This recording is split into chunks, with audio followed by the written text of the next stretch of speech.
everyone. Madam Clerk, Good morning, Madam Mayor. are you set? We are all ready. Okay, I just wanted to, before we start Wednesday, July 30th council meeting, I would ask everyone to please join us in a moment of silence. Monday was incredibly heartbreaking and senseless, and I just want, the victims and the families to know that we are thinking of them here at the City of Reno. And like I try to remind a lot of people that our lives are incredibly fragile, and to reach out to each other more, love each other more, be kind to each other a little bit more.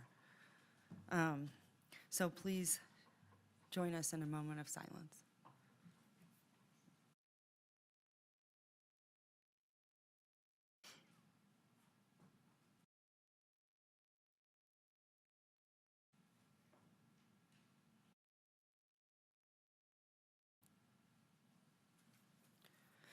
All right, thanks so much. We are going to start off with the Pledge of Allegiance. Mr. Torres, are you in the house this morning? Good morning. I would love for you to lead us in the pledge.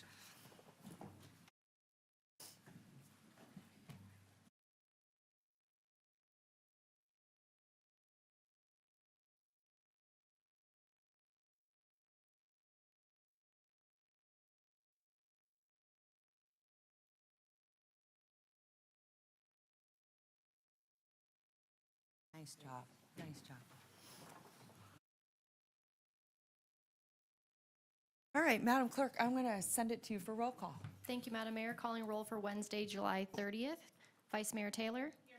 Councilmember Doer. Here. Councilmember Martinez. Councilmember Ebert. Absent at this time. Councilmember Reese. Councilmember Anderson. Here. Mayor Sheevy. Here. Mayor Sheevy, you do have a quorum of the Reno City Council. Okay, thank you so much. We are going to start with a very special proclamation for Mr. Torres. I believe Councilwoman Taylor is going to be reading the proclamation. I would love for you to come up here and tell us what you have been doing, because I think it's remarkable. I am hearing amazing things, but you are bringing a community together in times when we need it the most. And I think it's one of the best things you can do for your mental health and for arts and culture in a city. And we are here to honor you today and say thank you. Thank you, Mayor. Tell us a little bit, for those that don't know, what you've been doing. No worries. My name is Andres Torres. I'm a 20-year veteran of the United States Marine Corps. I and my entire family have put together an event called Dancing on the River. This is our second year, and what we did was, it started with an idea of bringing families together in a place that is normally not used. We started in the small West Street Plaza last year. We were able to bring almost 4,000 people together in a completely free event. This year, we're gonna hit 10,000 people. That's incredible. And the whole premise started where I wanted to learn how to dance, but it was difficult because I'd have to get babysitters, the whole shebang.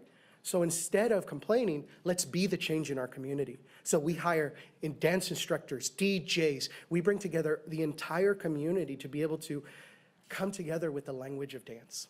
Oh my gosh, I love it. Thank I love it. I am hearing rave reviews, and I'm hearing the turnout has been phenomenal. Yes, ma'am. Thank you so much. You should run for office. You'd be great. One day. By the way, thank you for your service. Thank you. All right, Councilwoman Taylor. And Madam Mayor, just for the record, Councilmember Ebert is present online. It's truly an honor to be here to recognize you, Andres. I love the way that you've transformed Westbrook, and you brought families down, and to see your mom and your family here, it's really fantastic. That space transformed with Dancing by the River, and it's because of you and your energy, and like you said, be the change. Be the change. So I'm super excited on behalf of the City of Reno to read this proclamation. Whereas the founder of High Sierra Entertainment, Andres Torres, created Dancing on the River, a free public cultural event designed to celebrate diversity, strengthen community ties, and provide accessible opportunities for dance, music, and cultural exchange in the heart of downtown Reno. And whereas Dancing on the River is held regularly at City Plaza and has become a cherished tradition for families and residents of all backgrounds, featuring live performances, inclusive dance instruction, local food vendors, and a joyful, welcoming atmosphere that fosters social connection and cultural pride. And whereas the event has contributed meaningfully to the revitalization of downtown Reno by supporting small businesses, spotlighting local talent, and creating shared public experiences. That promotes a sense of belonging and civic identity. And whereas the success of Dancing on the River is a testament to Andres Torres' leadership, his vision for inclusive community building, and his dedication to enriching the cultural fabric of Reno for current and future generations. Now, therefore, I, Kathleen Taylor, on behalf of Mayor Shivi and the City of Reno, hereby declare July 30th as Andres Torres Day. Come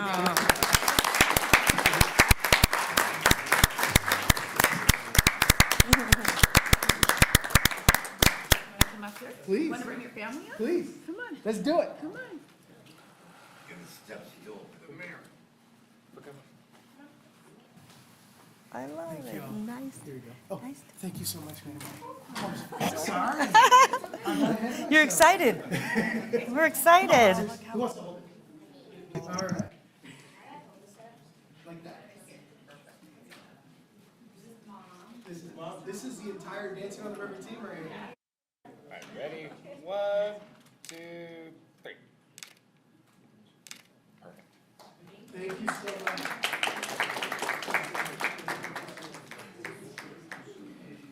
I'm still in the reserves now. Concord, California. I'm actually, I teach cybersecurity.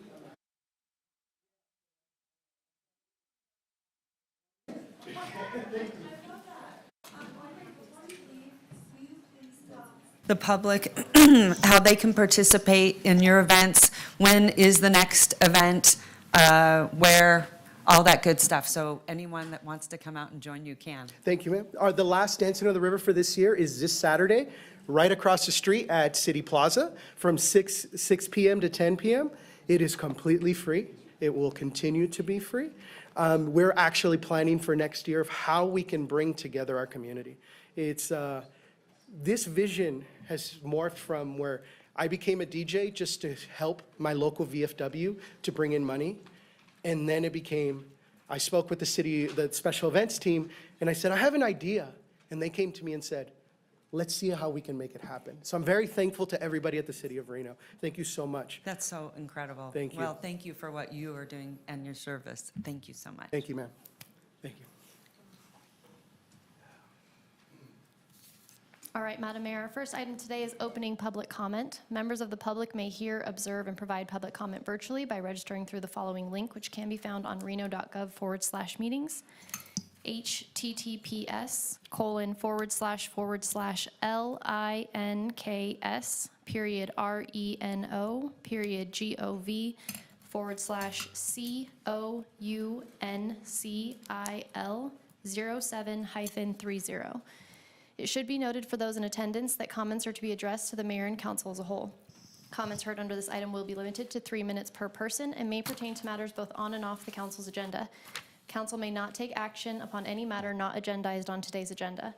When you're called on for public comment, please state your name for the record and begin speaking. The timer will begin when you state your name, and you will be afforded 3 minutes. For those participating in chambers, in accordance with Council Rule 6.3.11, while in this room, please be respectful. Disruptive behavior from audience members like clapping, yelling, whistling, etc., which impede the meeting, may result in a warning issued by the presiding officer. If the behavior continues, you may be removed from chambers. If you're an attendee in the Zoom meeting and would like to make public comment, please raise your hand at this time. Our first public commenter is Jerry Mifsud, followed by Tammy Holtstill, followed by Terry Brooks. All right, Jerry, where'd you go? Oh, there you are. Come on up.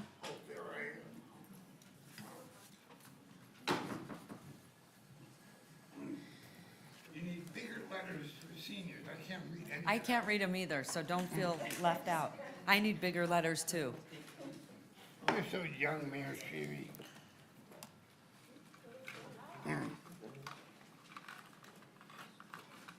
Can you, Mickey, I have something.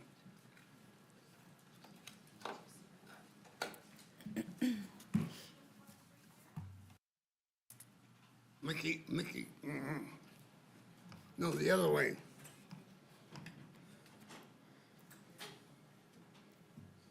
Mickey. The other way, Mickey. Mm. Oh, that's great. You can see my dandruff on my hat.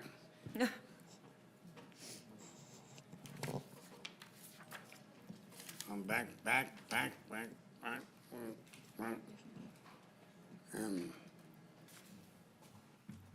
Never give?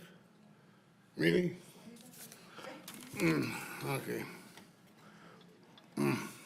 There we go. Thank you for your service. Welcome home, son. We should say that to every Vietnam vet whenever we see them.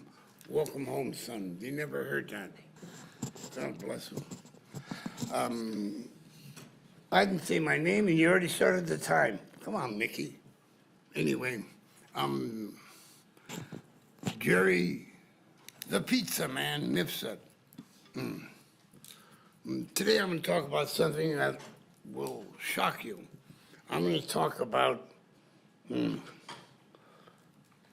how the pharmaceutical companies, the pharmacists, and the doctors are sedating the United States. I've had personal dealings with the pharmaceutical company, one called Amgen.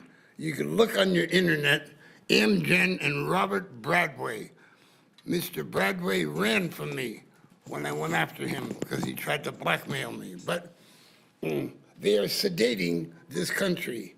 The pharmaceutical companies make these concoctions that doctors want. They send their representative out to the pharmacist, who then calls up the doctors, and the doctors are given these new pills, plus a whole bunch of other pills that they're given, because the pharmaceutical companies have plenty of extra pills to be passing around. In the first days of his first time he was in the office of presidency, unfortunately, Amgen walked into the White House with 2 suitcases. Imagine what was in those suitcases for President Rump. Money. That's what it's about. And excuse my disrespect for the president, not the presidency. I've been through Richard Nixon. I believe I'm seeing that all over again. But watch that guy, because he's only after himself and his name and what have you. But watch your doctors. Question your doctors. Don't let more than one doctor give you a prescription, you not know, your doctors not know that all the different prescriptions you're taking. My fellow seniors, please watch out, okay?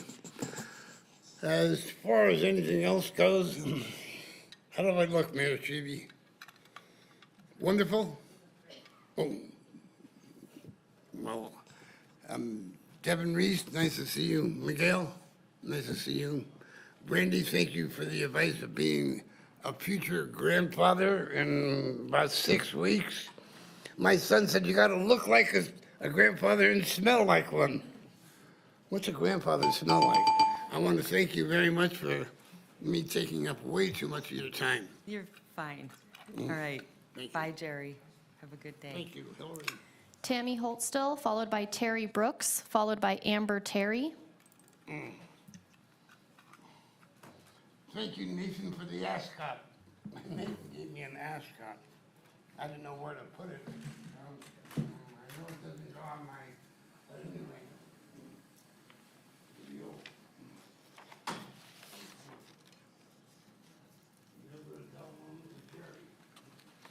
Hi, Tammy. Go ahead. Tammy holds still for the record. I and Commissioner Herman and Megan Ebert were supposed to, or we did, but Megan Ebert couldn't because she was here, have a meeting with FEMA with Congressman Amodei. In that meeting, FEMA turned around and came back to the city of Reno and Washoe County. City of Reno staff decided to be compromised and use the word de minimis to FEMA and the amount of effluent that is being put into Swan Lake, as it was reported to FEMA, and FEMA reported it to Oh, FEMA. Are you showing us something? Okay, Right here it is. there. Okay. That We're is not what was seeing it over here. reported to Congressman Amade from FEMA, de minimis. So, this year,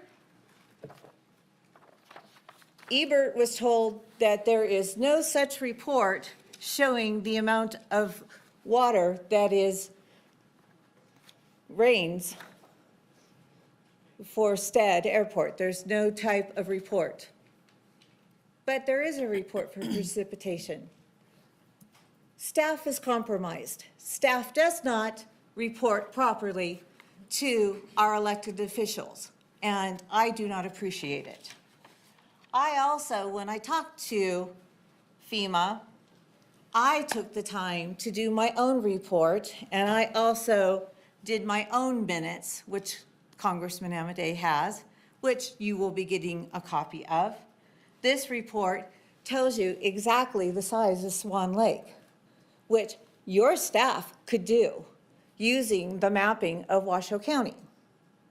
So why don't you take the time, if you're going to lay people off, why don't you lay off the people that do not respect the staff, that do not take the time to respect the people that are elected to the board?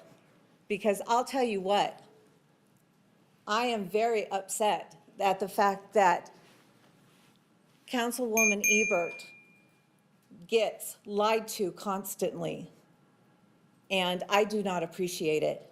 She is fighting for us. She is fighting properly, and I have seen and heard the disrespect that she has received, and I am not happy. I know the disrespect I have received from your staff, calling me a crazy lady, to council, to other people, to the lieutenant governor, and I don't appreciate it. I am very angry at you people. All right, thanks, Tammy.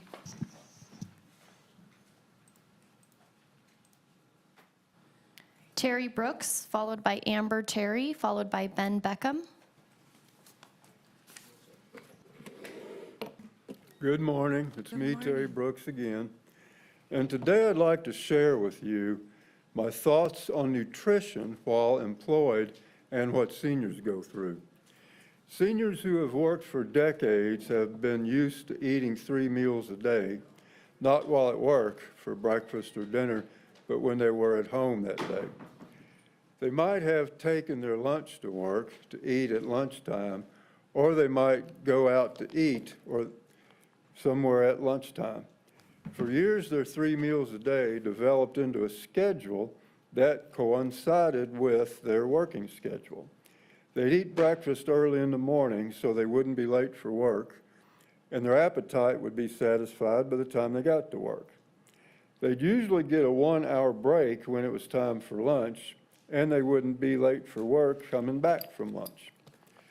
Then when they'd finally get off work and then get to go home, they might enjoy a few snacks while they were at home. And after munching on such snacks, it would be time for dinner. They would relax and watch TV at home while eating their delicious dinner. Few people ate snacks while they were at work. Some jobs wouldn't even allow eating snacks at work. Eating 3 meals a day is actually very healthy, and eating on regular schedule is also very healthy. Being active between breakfast and lunch, and between lunch and dinner is healthy, and then getting a good night's sleep after dinner is healthy. Eating a variety of foods is very healthy, and eating similar types of food daily is also very healthy. But while you're working for decades, you may develop the desire to eat whatever, wherever, whenever you want when you retire. I would like to thank you all for listening to me today, and I look forward to coming back if I'm not eating a meal that day. Thank you. Thank you, Terry.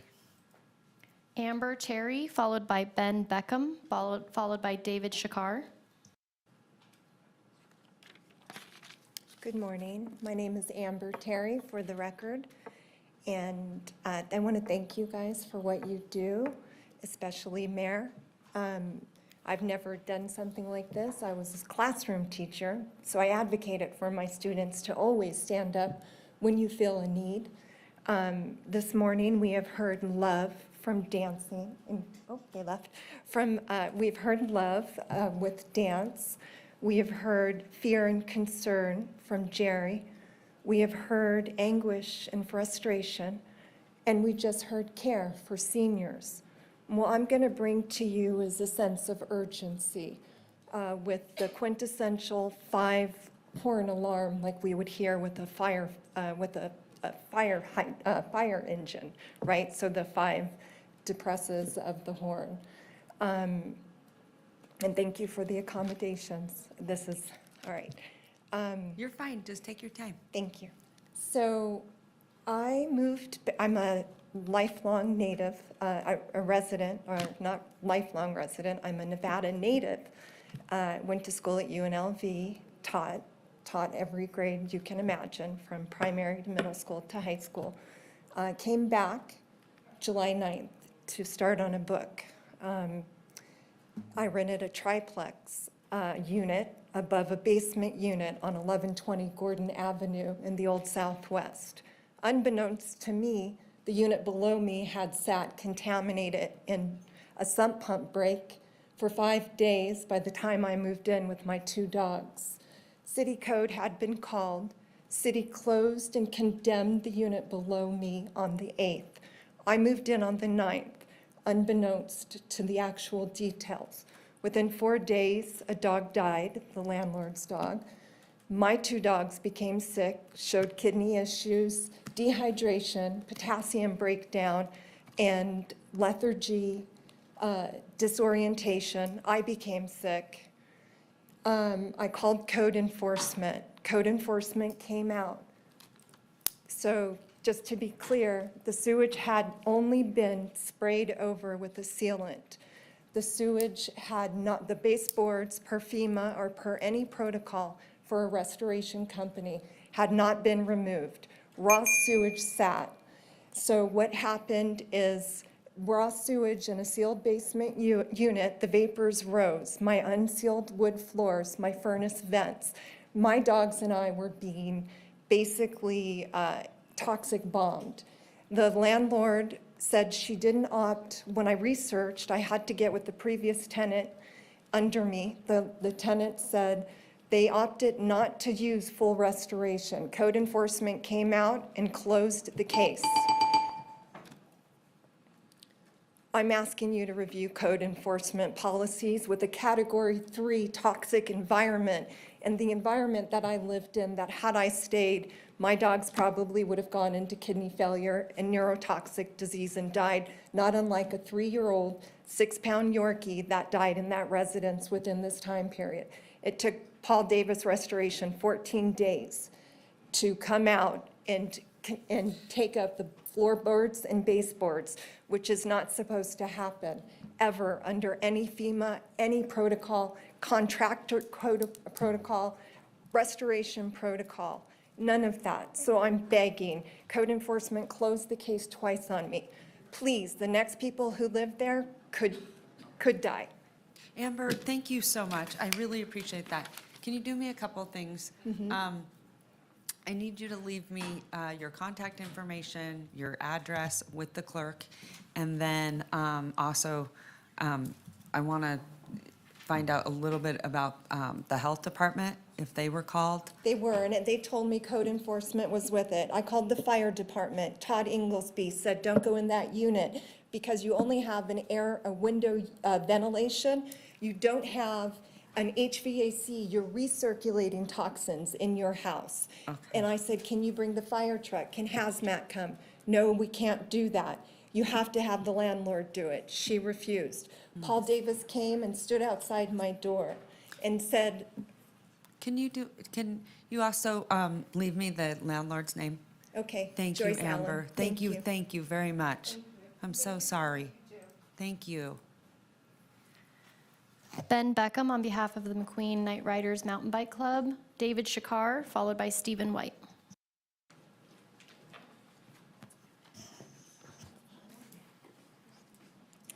Hi, my name is Ben Beckham. I'm here representing the McQueen Night Riders. I'm currently the board president of the Night Riders. I really want to thank you for letting me talk and recognize the support that this body has given to our team. It's been very important. So I want to tell you just quickly who we are and why that means so much to us. So we are a mountain bike club. We're affiliated with McQueen High School. Sorry, can you see them? I'm just being shy. But actually, so we have students, though, starting last year, we now have 5th through 12th grade students. So we have all the way from 10 to 18-year-olds. So we currently have students from 5 elementaries, 2 middle schools, and 1 high school. In the past, 5-6 years, we've seen this team grow from about 15 riders to currently this year, we're getting ready to have 70 riders, 35 coaches. So we've become a big organization. We're a lot of people, and we have a lot of people just really students and families just really excited to be outside on bikes. And I would welcome anyone here to come and visit us. In fact, we'd love to have you on a Tuesday or Thursday. We are often at Sierra Vista Bike Park. And so I would also want to recognize the support this body has given to Sierra Vista Bike Park and what a huge boon that's been for our team and our growth as well. And not just as part of McQueen, but just as the community, how important that place is for us. But we're out there. We also do races. We do 5 races a year with all of Northern Nevada. So when I talk about this team, we're building a community, and as we're growing, but we're also connected to other teams in Northern Nevada as well as parts of California. And so like these 2 riders here, I know that they also now have friends all over that they go outside and ride bikes with. We're an inclusive team. We do a lot. We encourage all riders, all levels to come out, and we do. We get riders who have all levels of skill, from love to mountain bike and bike all the time to I've never ridden a bike, but I really want to see what this is like. And it's really awesome to see that and see them take on this new sport that I know that they can do for their whole life. I know that because we do it, and we do it as a family. And we get a lot of the families, they'll become coaches. They're like, well, I don't know how to ride a bike. We're like, you can try it, it's fine. We have lots of different levels. And so we have parents who will start to ride, and then they get hooked too. And so it really becomes a whole family thing, right? And so what we're really doing, our goal, and the reason we became a nonprofit and formed a board, is because our mission is really just to get kids outside, but also to build their personal resilience, their decision-making, just build them up as their self-efficacy as better people. And I feel like we're doing that with a pretty large group. Your donations have been really important for us, and some of the things we do to help us grow is we now have a fleet. This year we'll have 7 loaner bikes, because sometimes we have kids who come, their bike might not be race ready, so we're ready to loan out bikes to them. We also are able to pay for wilderness training, which is 16 hours for, I think we'll have almost 15 coaches with that this year, because we do get kind of far away from help, and sometimes accidents happen. We also have scholarships, so it's an expensive sport, and so we're able to support some riders in getting involved in it. Wow, great. This is fantastic. Are these your children? So this one's mine. This one belongs to Miss Lizzie Dalton. She's right almost behind us. taller than you. She's going to get there She soon. tells me that all the time. What about you? I don't know where my mom. This is mom? Okay. All right. And you are a mountain bike rider? Yes, And it I've looks been like you're riding pretty bikes. serious because you're all suited up. Yeah, I've been riding bikes for about 8 years, and this team really got me into it, and I've loved every bit of it. Wow. Do you see why it's so important to get these kids access to the outdoors and to sports and just enjoying, sort of the camaraderie that you can find in a community? So we are so grateful for you, Ben. And what about you? Yeah, this is my 5th year on the team, I think. I'm really excited.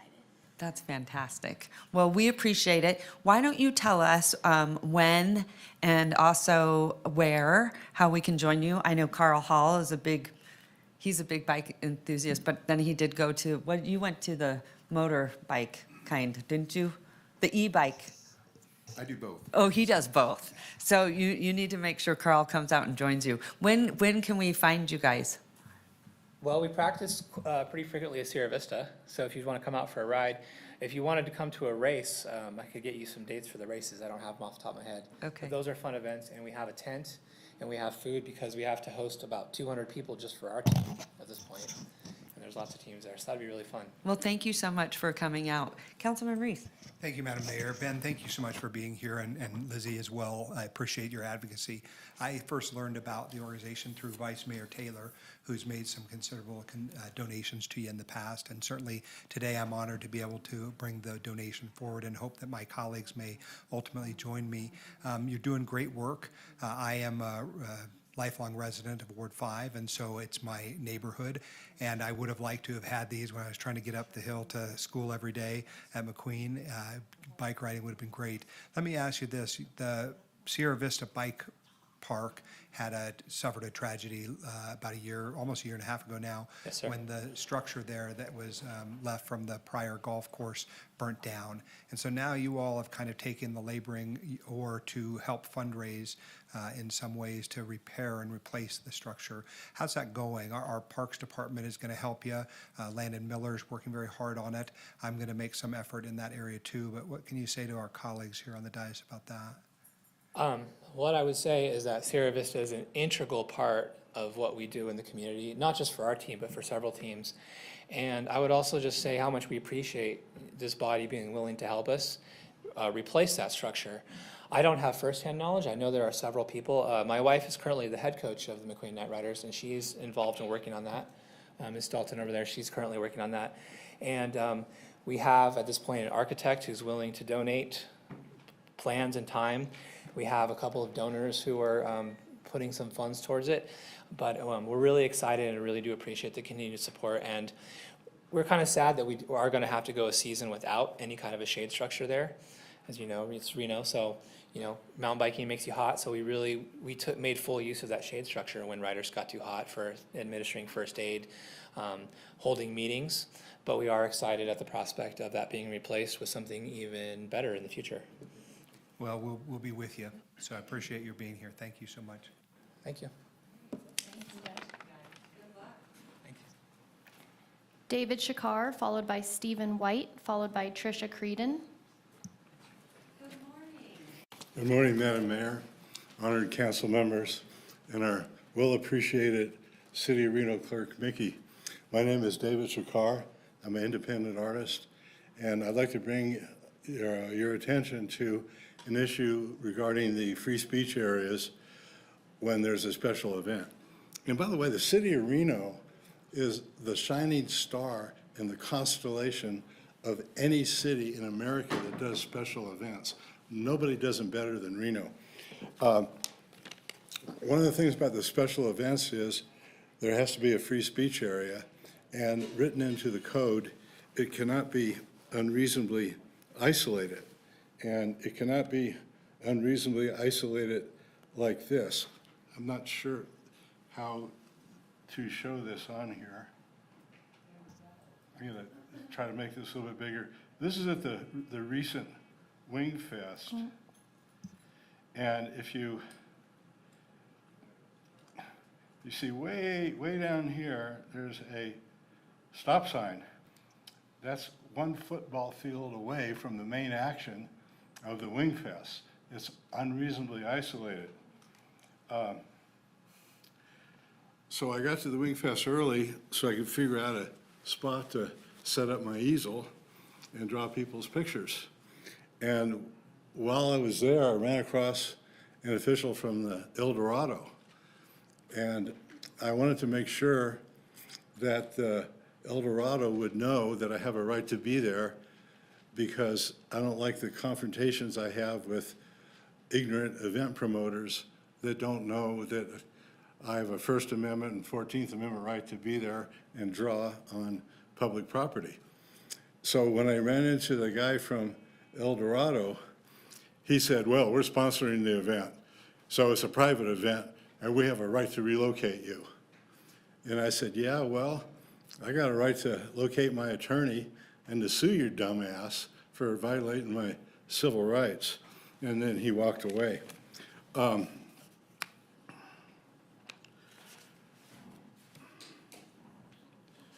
The free speech areas are not just the area that could be located inside a special event.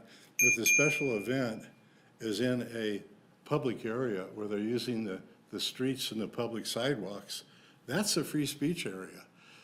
It's not mandatory, nor is it required for artists like me who have the right to exhibit and sell my own non-utilitarian, self-created artwork on the public forum without the benefit of a permit or a license.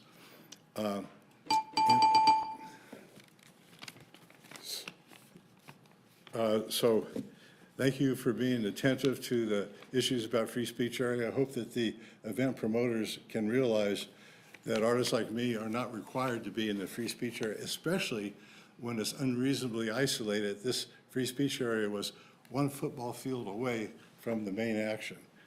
And there's no disrespect to the event promoters. They all seem to be pretty good people. They're just ignorant about what the law is. And I did speak to our team last time, and we're going to make sure that we're educating much better and holding their hand so they understand the law and the rights of artists. So thank you, my friend. thank you, Mayor. Stephen White, followed by Tricia Creedon. Mr. White, good morning.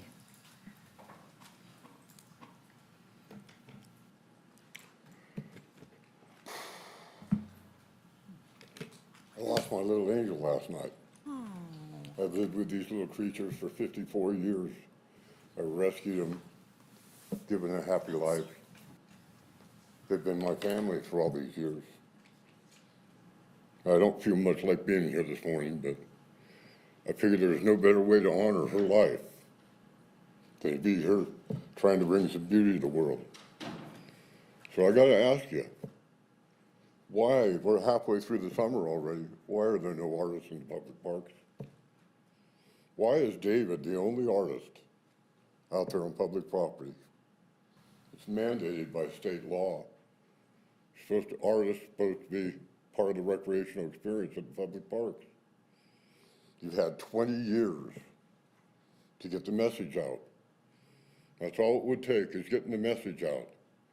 Letting people know that they have this right to be out in the public parks displaying and selling their artwork.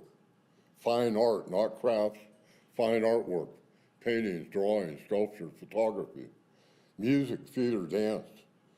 The greatest tools we have for building bridges of understanding between people in this melting pot we call America, this melting pot of humanity. We need it now more than ever. Our children need it now more than ever before in my lifetime. I've been fighting this battle for 29 years. I've given you a state bill that mandates this. I've won federal lawsuits over this.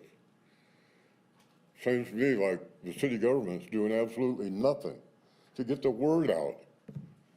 Mayor, can you and I get together and have your staff arrange for some PSAs? Of course. Public service announcements? Of course. We need to be doing this. I've given you the message that you can hand out to people, and I don't understand why you won't do it. You know, I don't understand. After 20 years, there are no artists in the parks. And you know why there aren't? Because for more than 50 years, this city government violated artists' rights and threatened us with citations and fines and arrests. And now artists, I tell artists all the time, so does David, tell them that they can come down to the parks and display their artwork. And they're afraid to do it because this city government did such a good job of stifling the arts for over 40, 50 years. Pretty sad commentary. You all want to be an art capital in this country? You're buying $375,000 sculptures, plucking them down all over, and you won't spend one dime on creating venues in the park where artists can come and display their artwork, where you have rules set up next to those venues explaining what the rules are. I don't know what more to say. Thank you. I'm so sorry, Mr. White, for your loss. Tricia Creedon.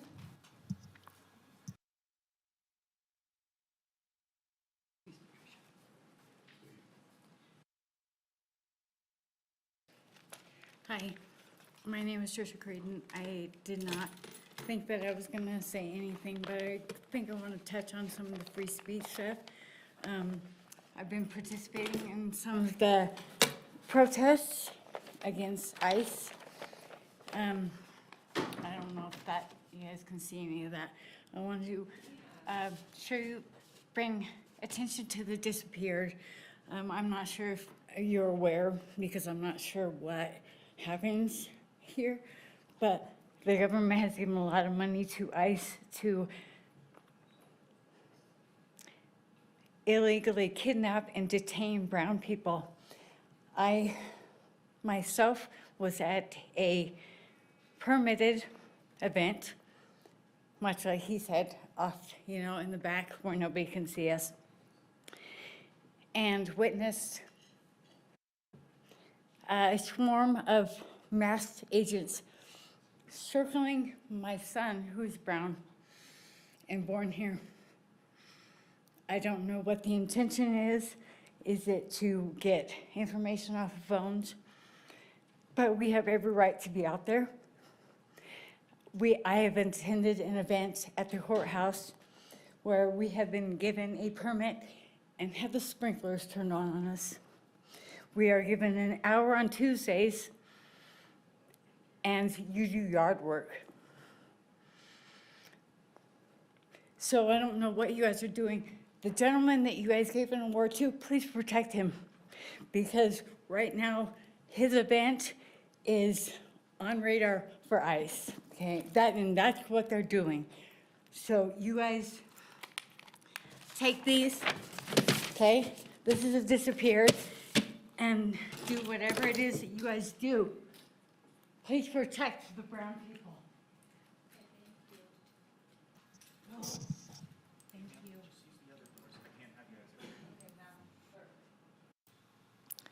Thank you, Madam Mayor. With that, we have no additional public comment. For the record, we did receive public comment that has been submitted to the Reno City Council and is available on reno.gov/meetings as 1 letter of support, 1 letter of opposition, and 3 letters of concerns. Those are not associated with any agenda topics today. With that, we have no additional public comment. We're moving on to item A4, approval of the agenda for July 30th. Before I do that, I'm going to hand it over to City Manager Jackie Bryant. Do you have any updates or housekeeping on your agenda? Yes, good morning. Thank you, Madam Mayor. The plan today is to hear the agenda in the posted order. We do have an attorney-client meeting during the lunch break today. After we finish the council meeting, we will open the redevelopment agency board meeting, and then that's all. Okay, thank you so much for the updates. Move to approve. Second. All right, so I have a motion, I have a second. All those in favor say aye. Aye. All those opposed? Motion carries. All right. Madam Clerk. We're moving on to the consent agenda. All right, I'm going to ask council members if they have any items they want to pull off consent. I'm going to start with you, Councilwoman Dewar. Go ahead. Yeah, thanks. Just item B8, please. It's on the Sternberg. Councilman Reese. Nothing, Madam Mayor. Okay. Councilwoman Taylor. Councilman Martinez. Nothing for me, thank you. Nothing for Councilwoman? me, thanks. Nothing? Okay. Councilwoman Ebert, are you up there? Yeah, I'd like to pull item B12, please. Okay. All right, may I get a motion for all other items pertaining moved. to this? Second. I have a motion, I have a second. All those in favor say aye. Aye. All those opposed? Motion carries unanimously. Okay, we're going to head on over to item B8, Councilwoman Dewar. B8, thank you. Yes, thank you. I just wanted to pull this item because in the length of time I've been here, the Sternberg lights have been discussed over and over and over again. And it seems that they're either fragile or they break or they're issues. They're expensive to replace, as I understand it. And I just wondered, on this agenda, we are about to spend more money to buy more Sternberg lights. And I just wondered if there was a plan to move to a different lighting source or style over time, or what are you thinking? Good morning, Madam Mayor, council members. Tim Hendricks, Streets Division Manager, Maintenance and Ops. So what we're asking for right now is for actually the replacement of the current ones that are out or that we lose. We lose anywhere from 1 to 5 a month, either due to accident or aging out. They were first implemented early 2000s, and over time, they tend to break off at the base in a big windstorm. We lost one on Sunday. Just as they flex, they wear out and go. So there has not been any discussion as far as going to a new light source on maintenance side. I believe that would be more of a council directive. We just maintain, and these are from Mayor Bob, thank him, or No, I appreciate the work that was done and the effort that went into selection of these lights initially. It's just that, as you said, we're now in over 20 years on this lighting style. And they seem to have had a series of problems. When I was with Arts and Culture, it came up a lot about the Sternberg and replacements and hanging, some kind of banners. There were all kind of issues. And I just wondered, normally I wouldn't bring this up, but I would love it if you guys would take a look at it and see what other options are available. These are just in downtown, right? correct. They're in the downtown core. And is it like 10 blocks of Sternberg lights or 20 or? It's within the BID area, so that whole entire area. We currently have about almost 300 of these Okay, out right now. all right. Oh, you have 300 out, huh? There's, Out? not out, I mean, Oh. in use. I'm all, what? Yes, yep.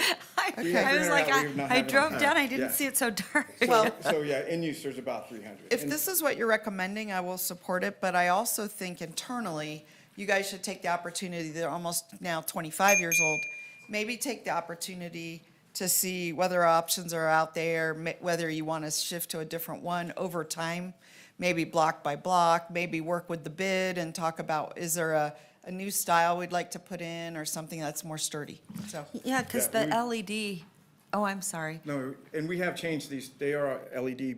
Yeah. They have been changed over time, so they are LED Okay, bulbs. good. And fixtures inside the current Sternbergs. Okay, that's good. Yeah. Is that a reasonable request, or is that, I mean, We can definitely look into it and then come back again to council at a later date and time. and- Okay. and City present manager, some Jackie. Yeah, different thank you. I styles. think that's an excellent suggestion. They are extremely outdated. They've been around for quite some time. Assistant manager, attorney might have something to add, but I think it's a great idea for us to bring something back to council. About them. So that we can inform you as to what options are available, what the cost would be, what the cost would be to do a complete replacement. Yeah. And what additional maintenance costs would be associated. because with the whenever you're maintenance. buying something, you have to look at the life cycle cost, not just the first cost to buy, but the cost to maintain over its life. And some things are just more expensive to maintain than others. I know Ms. Sterney is not a fan. You're not a fan? Well, she likes a little more modern, updated. Ashley Turney, Assistant City Manager, for the record. Yes, many people have heard me lament about the antiquated visual appeal of those lights. One thing to note for council is those are currently in your downtown streetscape adopted plan. So if that's something that you would like us to bring forward, that would be something that I would recommend that the RDA body discuss during the capital improvement plan. Great idea. Great process, idea. Because that Great would idea. be a great use of your CIP fund that will be coming forward for RDA funds, Yeah. is to look at light replacement. That's fantastic. So it's yes to what you are wanting, and that is definitely the place that you would want to bring that forward to us so we can start looking at what changing that downtown streetscape. And also in concert with the bid, right? I mean, And maybe- RTC, I We will would be think, happy to right? spend anyone's money who would like to Yeah. contribute to that. Well, that's a good segue. Curious to know, I would think that you could use RDA for those lights, is that correct? That's what I think she's saying. We Is that can what use you're saying? RDA to replace them. We cannot use RDA to maintain them. So that is something that we need to make sure we have a long-term, to your point, Councilmember Dewar, about cost of ownership and Got it. replacement as we go forward. That would be something we'd bring to the body to make sure that we're buying the most prudent opportunity for the future, so you don't have additional cost as you keep going. And I want to be clear to everyone listening or here, I'm not as concerned about the look and feel at this moment in time. This is not something I'm recommending in financial times that we're in, but it's more about, because of the financial times we're in, I want to make sure that we're making the right investments instead of replacing, something that we don't know if it works well or not. That's all I'm asking, is really what's the most efficient and effective, and if you want a different style in the outcome, that's fine too, but that's not my main concern. Thank you. Thank you. Manager Bryant? Yeah, Mr. Hendricks, I just want to validate something. It looks like The 135,000 is currently scheduled to come from the room tax and street fund. Correct. Because these are replacement, could we consider replacing these using RDA funds? Ms. Turney? Ashley Turney, Assistant City Manager for the record. I would say that that would not be, we'll confirm with legal, but I would say that would not be an allowable use of your redevelopment funds because these are not full replacement. They are essentially a maintenance item. because No, but they've if been we damaged. replace them, I think is what If you were asking. replace all of them, So we would have to replace all to cover Every by single- RDA, but if I replace 15, it's not going to be covered? no, because that's a maintenance function, because you're not replacing them to completely change out the capital Okay. component. But it It's could- just fixing more of It what you could be have. over time, though. You don't have to replace every light in one day. You could have a 5-year replacement plan, and I think that might meet the RDA requirements. And I think there's some flexibility with the room tax, maybe? You have To have flexibility a with room plan, tax. to your point. I think this is a great discussion. Yeah, great discussion. But I want to thank you, Travis, for putting LED in there. Good job. Well, that was a combination effort working with Kerry Koski's team. Yeah, good job. It was a group effort. Yeah, thank you so much. Mr. Truhill, will you do name and title for the record, please? I apologize, Madam Clerk. I'm Travis Truhill, Director of Maintenance and Operations. So can we bring this back? I would like not to vote on this right now. Oh, okay, sure. Or we could motion to, go ahead, Councilman Reese. Madam Mayor, if I may, please, just, Mr. Hendricks, Mr. Truhill, thank you so much for the opportunity to have this discussion. As I understood it, the item was about $135,000 from the room tax and street fund that would be used to replace Sternberg lights that had been damaged or aged out. And so I think what I'm hearing my colleagues say is we are concerned that we are not fans of Sternbergs, and nor are you, I'm told. And so our reluctance is to spend $135,000 on something that we might otherwise prefer be replaced. And so when I make a motion, the motion will be for continuance of this item, hoping that we can get a bit more information about the alternatives rather than allocate money for something that we don't really want to spend to replace items that we ultimately may want to replace all of. As for my part, though, I think Ms. Turney gave a very good explanation for why they might not qualify for replacement even on one at a time items. But what I'm looking for is perhaps we can go to our RDA council and ask for a new analysis of that issue. My feeling is that we believe that we know the answer legally, and it may be based on older information, and I'd like to see if the council we've hired with the very specialized skill in redevelopment agencies might figure out whether or not which funds can be used. Because at the end of the day, I think all of us are likely to agree that we want it to come out of the right fund.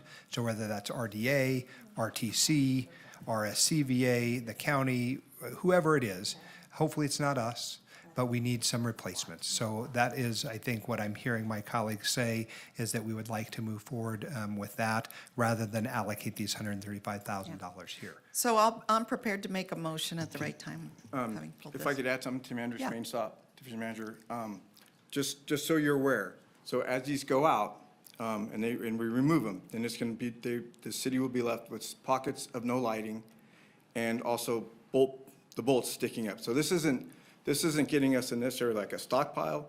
This is actually coming in and being put back in place of the one that was knocked out. So we're gonna have areas where you're gonna have a cone bolted to the sidewalk with no light, exposed wires, bolt patterns. So, Mr. Hendricks, am I correct in saying that the concern that you raise is that the $135,000 that you're seeking to allocate today, if we should vote in that way, is to literally go out and buy a Sternberg light from whoever the vendor is to put in place of one that is now inoperable or has fallen down? Correct, and to make sure that when we do have one taken out, for our average of 3 to 5 per month, That you have a that we have stockpile. it there to replace so that we don't have a hazard to our community with the exposed wires or bolt pattern, raised bolts sticking out of the sidewalk. I'm going to defer to Madam Mayor and Madam Vice Mayor, who are responsible for this ward. I'm going to ask you, I think you raise a really good question, and here's maybe some of the challenge as well, is the timing on looking at new lighting and what the possibility of that is, Travis. Because that might be a while. I don't know. Can you kind of, like, that lag could be a problem. So can you sort of speak to that? Travis Truhill, Director of Maintenance and Operations. That's my concern as well. If we defer this item, there is going to be analysis that needs to be completed. And Travis knows too well that I'll go, Travis, the lights are out. What's going on? Yes. Right? And- So I think I hear your apprehension. The concern is just, we have knockdowns like Mr. Hendricks talked about. We have not only the exposed infrastructure, but we also have a safety issue with. Yeah, we can't do unlit that. sidewalks and so on. When we purchase these poles, they're exclusively for replacement as needed. Okay. We don't buy in, for instance, in this case, we typically would not buy in the full amount, just have a Got it. stockpile on Okay. it. We buy what's needed. Okay. Then here's what I'm thinking, and then I'm going to ask Councilwoman Taylor to weigh in. Because you're going to need those lights because they're out now, and it could be a safety issue, and we certainly don't want that, obviously electrically and public safety-wise, could be a challenge. With that being said, ACM Turney, I think it still is a good item to bring back because of the room tax component for the RDA to look at what would be much more useful. So moving forward, we can save money in the long run because we know they're antiquated. So I understand what they're saying is probably the best plan is what I'm hearing. Councilwoman Taylor, go ahead. Thank you, Madam Mayor. Based on what I have heard from our team and the recommendation, I'm happy to make a motion to authorize the Director of Maintenance and Operations to purchase Sternberg decorative lighting in the amount not to exceed $135,000 and bring it back with a light steady or something close to that for the RDA. Thank you. Second. All right, I have a motion and, oh wait, Councilwoman Anderson, go ahead. No, I was just gonna. Oh, okay. All right, your light's on, sorry. Miguel? Ready to No? vote. Okay, all right. All those in favor say aye. Aye. All those opposed? Aye. Motion carries. All right, thanks, you guys. Okay, moving forward. Item B12, pulled by Councilmember Ebert.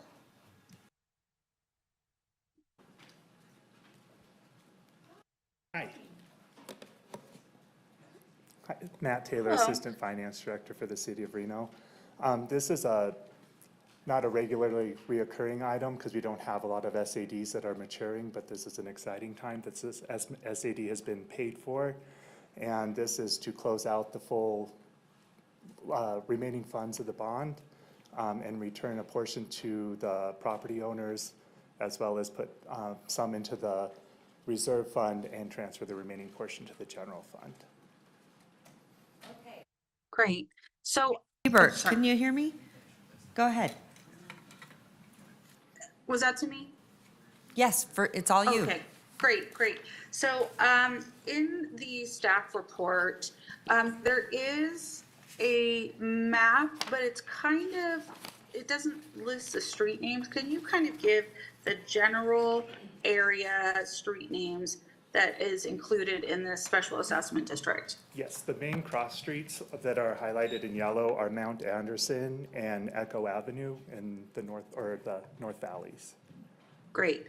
And I noticed in the packet, it says that there needs to be something put into the Reno Gazette Journal 3 times. Is that something that happens after we make this resolution?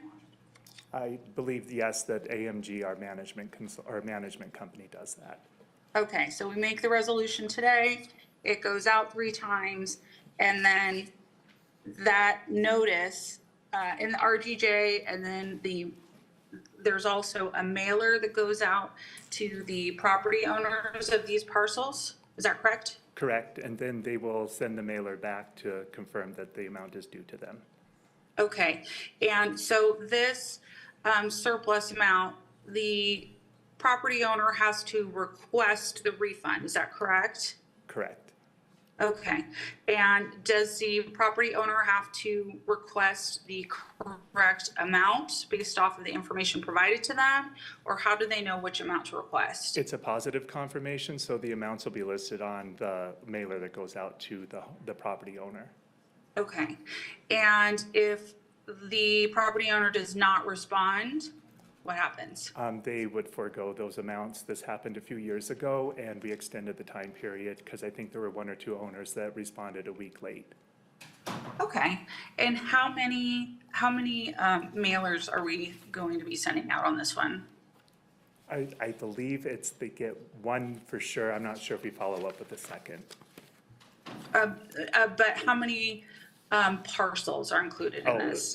They are listed in the staff report. I don't have them numbered in front of me, Okay. but All right. it's the page right before the map. Yeah, I just didn't know if we had like a total number, because it's like multiple addresses for the same parcel. Oh, wait, no, 42. So 42 parcels, yes. it looks like. Okay, all right. So is that a requirement that we don't have to just send them a check, that they have to request it? And if they don't, it goes into another account at the city of Reno? Yes, they have to confirm that they are the owners and that the amount is due to them. If they don't, then the amount remains with the city of Reno. Okay, and what account does it go to after that period has ended if it hasn't been refunded? The first $50,000 has to go to the debt surplus fund that we pulled money out of last year. And then the remaining portion is going to be put towards the general fund. Okay, and we have enough in this account to issue the refund that everyone is going to get a notice for? Yes, there's currently $169,000 in the fund, and we are refunding approximately $40,000 or $37,000 to the property owners, and then $50,000 will go into the surplus fund, and the remaining portion will go to the general fund and to pay any of the additional expenses. Okay, and what kind of additional expenses would there have been on this? We have to pay AMG, the management company, to complete all of the process, and then there was some staff time associated with it. In total, it was $7,300. Okay, all right. Well, I think that's it for me, unless anybody else has any questions. No? All right, so Can I get a I motion? will move to adopt the resolution. Okay, thank you. I have a motion. I have a second. All those in favor say aye. Aye. All those opposed? Motion carries unanimously. All right, Madam Clerk. Thanks, Madam Mayor. Moving on to item C1. Okay, do we have any public comment on this item? We do have 1 public commenter registered. Okay, great. Bob Listener. Come on up, Mr. Listener. Great to see you. Good morning. Morning. Council, By the Mayor. way, I want to remind everyone, Bob is an esteemed member of the SAVE officer team, and he was awarded, you had the most, what was it? The most. Most hours. Most 1,000 hours. hours last year. Can you believe that? I was there. So anyway, I just, thank you, remarkable. That's a lot of handicap parking tickets. Too. That's a lot. Great job. Go ahead. All right. I'm Bob Listener. I'm representing Lifestyle Homes. And I wanted to first of all thank the city council and the mayor for the personal time you put in helping the city. I know you don't get that many thanks, and you do get a fair amount of abuse. I wanted to say thank you. I'm here because we found out, 6, 8 months ago, that the communities we want to build in the North Valleys off of Red Rock Road will not be the fine communities we wanted to build because of cost. And a fine community to us is entry-level homes with a lot of shade and grass in the common areas, not so much in front yards. We can't afford to buy the water. It's frightfully expensive in the North Valleys. To build a 1-acre park, it's $250,000 worth of water. It's about 6 times the cost of what it is in Reno. So we've had this property for 30 years, and we have some other owners also. We had great plans for most of those 30 years to use effluent for great landscaping, common area. We found out that that's not going to be possible under the current plans for the Aquifer Storage and Recovery Project. And we've talked to various staff members about it, and it looks like that's not negotiable. But I'll tell you, we are dismayed that we're going to have a rock garden instead of what looks kind of like Colin Ranch's entry. Shade in particular, I know this is your hot button. It's really nice. I've been working out there in parking lots, and shade is wonderful. But common areas where we can have grass, kids can play, little neighborhood parks, we're not gonna be able to do that. We can't add that to the cost of the houses. So we're hoping there's some solution that staff can find that we get some effluent, Yeah. which is usually free or close to free, Yeah. as it is elsewhere. Am I doing fine? You're doing fine. Okay. I want to tell you that we've been building for 38 years in the North Valleys. We've built about 4,000 homes. Over time, we and others have bought land that someday progress will get there, and we're still waiting, but it's getting close. We have about 4,000 acres with handbooks for about 9,000 homes. We're going to be the customers of your new sewer, of the new sewer plant. But the disposal of effluent has to be resolved. And I guess the last thing I would say, staff, city and Tumwa staff are both working diligently on that, but they're finding out that state and federal governments were just here to help you tomorrow, not today. So I think it's been very frustrating for your staff to try and move this project forward with state and federal help. Thank you all. Well, thank you so much. We appreciate you. Madam Mayor? Yes. Just a brief comment, and I'm going to say something at the very end of the meeting, but I really do think it's in our purview, we're the policy setters, to determine whether all sewage should go to the new plant to create new water, or some of it should be reserved for reclaimed water for use for parks, open space, and those kind of things. That's a policy that we can establish. So at the end of the meeting, I just wanted to, while Bob was here, I'll bring it up at the end of the meeting as a future agenda item. Okay. Okay? Thank you so much. All right, I'm going to turn it over to you. To Trina and John. Take it away. I am very grateful to say good morning. Good morning, yes, instead of good evening, right? For the record, John Flansburgh, Regional Infrastructure Administrator. Today, I just want to set the table here a little bit. We're not asking for any decisions. We just want to talk about what some of these challenges and opportunities that we have in our various areas, and really talk about sewer. We're going to spend a little bit of time talking about our collection system. We're going to talk about the treatment a little bit, but we're going to spend most of our time when we refer to the water out piece. I do want to give a shout out to Councilmember Anderson for coming out to Tum Wharf this past Monday. We had a great tour, and I was glad to know that she can nerd out as much as we can. Good, I love that.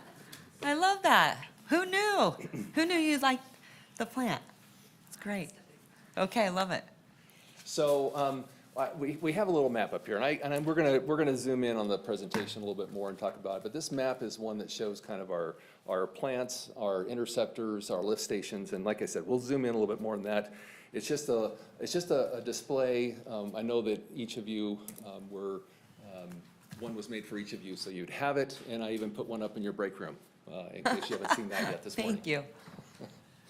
And just to get started, we want to really be big picture, but I want to zoom in for a moment. So I'm going to just talk about this picture for a minute. And what do we see? We see a manhole. So just a little fun fact, some of the tech companies were kind of highlighted several years ago because they were asking a question, because they want to have problem solvers. Why are manholes round? So why did they choose round? Well, it's so they don't fall in.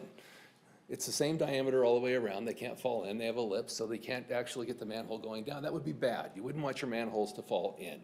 If they were square or they were rectangle, they would turn on their axis and you'd have what we call the hypotenuse, and it could go fall right down and wouldn't work. So they're round. Another fun fact, a manhole cover weighs about 110 pounds. They're not easy to get around.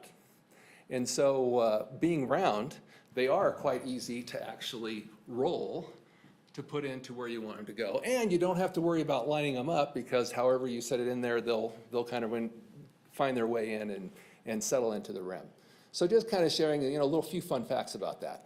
Now, if you're like me and you happen to be going down the road and you see where there's a stripe and all of a sudden there's a manhole and the stripe is skewed, that's where I don't like the manholes not being in the same place, because I like my lines all straight. But if you see that, that happens sometimes. The other thing you'll notice on this manhole is it actually has the city seal. So many years ago, the manholes, when these are ordered for developers, when they're putting in new sewers, they actually have this seal because these manholes are precast. And so D&L Foundry, right there on the lower right of your D&L Foundry USA is on the list. You'll also notice that there's a little SS up there because this is sanitary sewer. If it was an SD, it would be storm drain. So just little things you can learn and understand from just the manhole. Now, the manholes are 24 inches in diameter. Why is that important?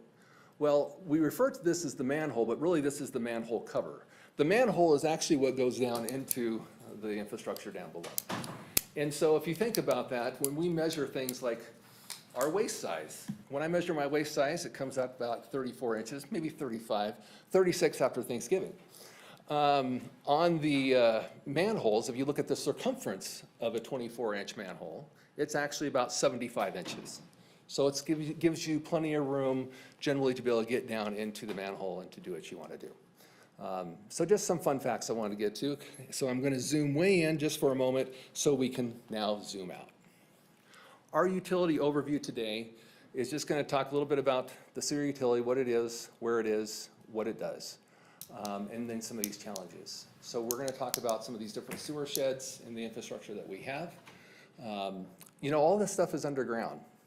So when we talk about, you know, the manhole, and why is the manhole the picture we have in the beginning, was because that's kind of the symbol we have when you're out in public of what you see when you think of sewer. You see a manhole. We're going to talk about the sewer treatment, like I mentioned, and effluent disposal, and we're going to go through some of these upcoming projects. So it is one water. We've talked about that in a lot of ways. Whether it's storm water that's coming down and whether that causes floods or what we experienced Sunday night, or it's coming down the river and it goes into our domestic water source from Tumwa, or it's after it goes to the homes and businesses, it's coming out and going to our wastewater treatment plants. And then from the wastewater treatment plants, as Bob was mentioning, in a lot of places we have effluent recycled water and we take it there. It really depends, and one thing I want you to think about water is I want you to think about where the water comes from. So in our treatment plants, it's very important where the water is coming from. The majority of our water comes from the Truckee River. That's the source water. So when we talk about source water, the Truckee River is the source water primarily. If it's not coming from the Truckee River, it's coming from a well. And so that's groundwater, because we're pumping it from a well out of the ground for our use. And we need to do that because in the summertime, when we have the highest peak demands, because we have all of the irrigation that's going on that is using our potable water sources, and we have the home use, and we have our slip and slides out for our grandchildren, we need to have that extra water resource there. So the big draw in the summertime, or when the river is below, where we can actually take the water out for our source. So why do we have a sewer utility? The number one reason we have a sewer utility is for public health. So, fun fact, early Reno. Think about early Reno, and we had the train that came in, and we had the river, and we started developing between the river and the train tracks, where they currently are today, and around in that general area. We had the university up on the hill. A lot of those early developments, our sewer lines went where? Directly to the river. Not great. Not great.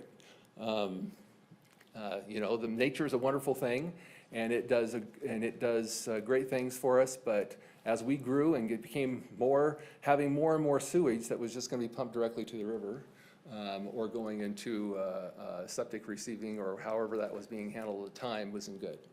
So, public health, number one reason. We also, and we have a sewer utilities, we need to make sure we're planning for our growth in the future. So that's one of the things that I concentrate on, is I want to make sure that we have these resources, not just for now, but for the future, and not just for future population, but for our existing population. So our sewer service in the city of Reno, we have 275 residents. If you were to take the sewage that's generated by our residents, and you took a football field, and I use a football field because it's something we can kind of visualize, and you went to the back of end zone, to the other back of end zone, and I use back of end zone, so not 100 yards, but 120 yards, and you went to the goalpost, and you went to the bottom of the goalpost, which is 10 feet off the ground, and you filled that completely full, you would have the equivalent of 5.8 football fields full of sewage every single day. That's the kind of volumes we're talking about that are being treated. We have 863 miles of sewer lines. That's enough, that same distance as if you were to drive from Reno to Las Vegas and then drive back. That's how many lines of sewer we have. And we talked about those manholes, 23,345 manholes.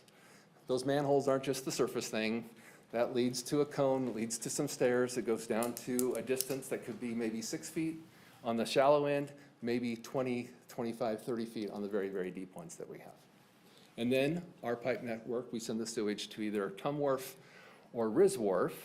I did not put South Truckee, we call it Tum Wharf, the Truckee Meadows Water Reclamation Facility, or Riz Wharf, the Reno Stead Water Reclamation Facility. I did not put Tum Wharf on here, the South Truckee Meadows plant, because that's operated by Washoe County, but we will talk about it today. So population growth. In the last 25 years, our population has grown by 50%. So that's the kind of numbers we're talking about. And when I look at planning, and long-term infrastructure planning, I'm looking at 20 years. So that's the kind of, this is what we've experienced. This is what we we have today. Over 80,000 accounts between residential and commercial sewer accounts. So the map, the display we have up here, this one's kind of a zoomed in model. The Truckee Meadows Water Reclamation Facility on the very east end of the valley, so Truckee River, it serves a portion of every single ward.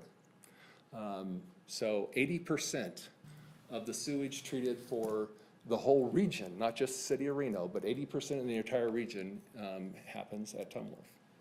And so, again, our source water, remember, comes from the Truckee River primarily. At Tum Wharf, we treat the water and we're required to put it back, and we'll talk about that more. In North Valleys, we have actually 3 treatment plants, but the city of Reno owns the Reno Stead plant. It serves about 5% of the total sewage created in the entire region.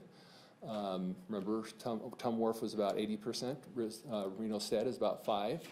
The Lemon Valley plant serves a little less than 1%, and it has much fewer customers, and it's located right there adjacent to Swan Lake. Up in Cold Springs, the Cold Springs Water Reclamation Facility treats about 2%, a little less than 2% of our total sewage that we have coming in. Reno Stead serves, again, it's the larger portion up there in the North Valleys, and it serves primarily the residential and business area around the Stead region. Everything from about Lemon Valley Drive to the south comes to Truckee Meadows Water Reclamation Facility. So just, we aren't serving those businesses or residents, so it's the ones that are more internal. In South Truckee Meadows, just the very north end of South Truckee Meadows, or in Ward 6, I'm sorry, of the Ward 6 is going to Truckee Meadows Water Reclamation Facility. The bulk of South Truckee Meadow, or the Ward 6 residents go to the South Truckee Meadows plant. South Truckee Meadows serves about 12% of the overall sewage created in our region. So just give you an idea. So 80% at Tum Wharf, about 12% here, and then the remaining up in North Valleys. Our City of Reno sewer collection system, this is just to show you, this is where all of the Reno pipes are, if you will. And it's just zoomed out so you can see how it affects in all those areas and where those pipes are. I wanted to share a couple things with you. Actually, I'm going to go back one. Do I have any questions? I'll put a little red arrow, I'll put a little red box on the number here. Do I have any questions so far on the presentation? Anything that anybody wants, any questions anybody wants to talk about? I just have one quick question. Councilwoman Dewar. Yeah, you said that, I guess it's 8%, Reno, Stead, Lemon Valley, Cold Springs, but you said Tom Wharf was 80, so there's a missing like 10 or 12%. South Turkey Meadows does 12%. Okay, South Truckee Meadows, okay, 12%, thank you. Madam Mayor, just go with right regard to ahead. slide 5. Slide 5 shows Risworth with 2 MGD, and I want to understand the difference between that and the upgrade to 4 MGD. So great question. So the reason it says 30 at Tom Wharf is that's currently what we're treating at Tom Wharf is about 30 million gallons a day. And we're currently treating just over 2 million gallons a day at the Risworth. Yeah, but my understanding is that we've expanded Risworth to be able to treat for That is- another 2, but it's not yet ready to go That's until correct. we have, The water out solution, which we're going to get into. perfect. And Getting ahead of Tom myself. Wharf is actually permitted for 44 million gallons, but currently serving 30. Great question. Other questions thus far? All right. We talked about the collection system, 863 miles, all the way to Las Vegas and back. Talked about the 23,345 manholes. We see them everywhere we go because there's that many. This is a really important slide. I want to spend just a little bit of time here. When I became the Public Works Director in 2009, one of the biggest things we had going on was a crisis in our sewer utility. We didn't have enough money in the sewer utility to be able to do a capital maintenance project. So think about that. We have a sewer line that needs to be rehabbed, and we didn't have enough money in there to do the work without going out and bonding for it. That's bad. So I spent some time going through what we had, and the council in 2011 approved a rate increase, 5 years at 8% per year, and then going to the inflation factor thereafter. In 2015 was the last year that we had that 8% increase, and then where it went from there. This map shows the age of the sewer pipes back in 2015. Everything that's black is 60 years or older in this map. So you can imagine, because of how we've grown, right? This is, you can understand, you can see where McCarran is around here, and this is all internal to McCarran. We're our oldest parts of our town, 60-year-old sewers. If it's red, it was between 55 and 59 years, and if it was yellow, it was 50 years. And so the yellow, red, and black, I want you to kind of look at those and kind of see where those are. Now we're going to fast forward 10 years, and we're going to look on the right to 2025. In fact, I can pull this one up of just the 2025 map, and you can see where a lot of the black has disappeared, and now it's blue, the light blue. The light blue is 0 to 19 years. How did that happen? Well, it happened because we spent $129 million on just our collection system. We did that because of all these aging pipes that we had that we needed to replace, we needed to realign, we needed to rehab. And so one of the questions, or one of the things that we'll talk about at another presentation, you're gonna love me, is when we do the public, when we went out and did the public survey on the rate increase that we're looking at, some of the things we got back were, well, where does my money go, right? Well, here's where your money has gone, and here's what it's done for us. We are in a much better shape because of being able to do all this work on the collection system over the last 10 years. And so hopefully, we're probably just not very good about telling the story, right? And so I want to tell the story today. And so if you look at the map, you'll see where some of the yellow before is now red, and some of the red is now black. Well, that's because of the, those areas have continued to age. But we've taken a lot of that black that was in the middle, and we've been able to renew that so that it's like a new pipe. Either it was lined or it was replaced. And so I just think that that's important to know. $129 million, no bonding necessary. All right, lift stations. We've talked about lift stations. You've approved many, many things in lift stations recently and in the past. In fact, in the last 10 years, we've spent $45 million on our lift stations we had some that were in pretty dire straits, so we needed to do something with those. So fun little fact, lift stations, I'm sorry, Councilmember Reese, you have 0 lift stations in Ward 5. So lift stations, of course, are taking the sewage when it's at a low spot, and we need to pump it up to over a high spot and then let it gravity feed back down to the plant.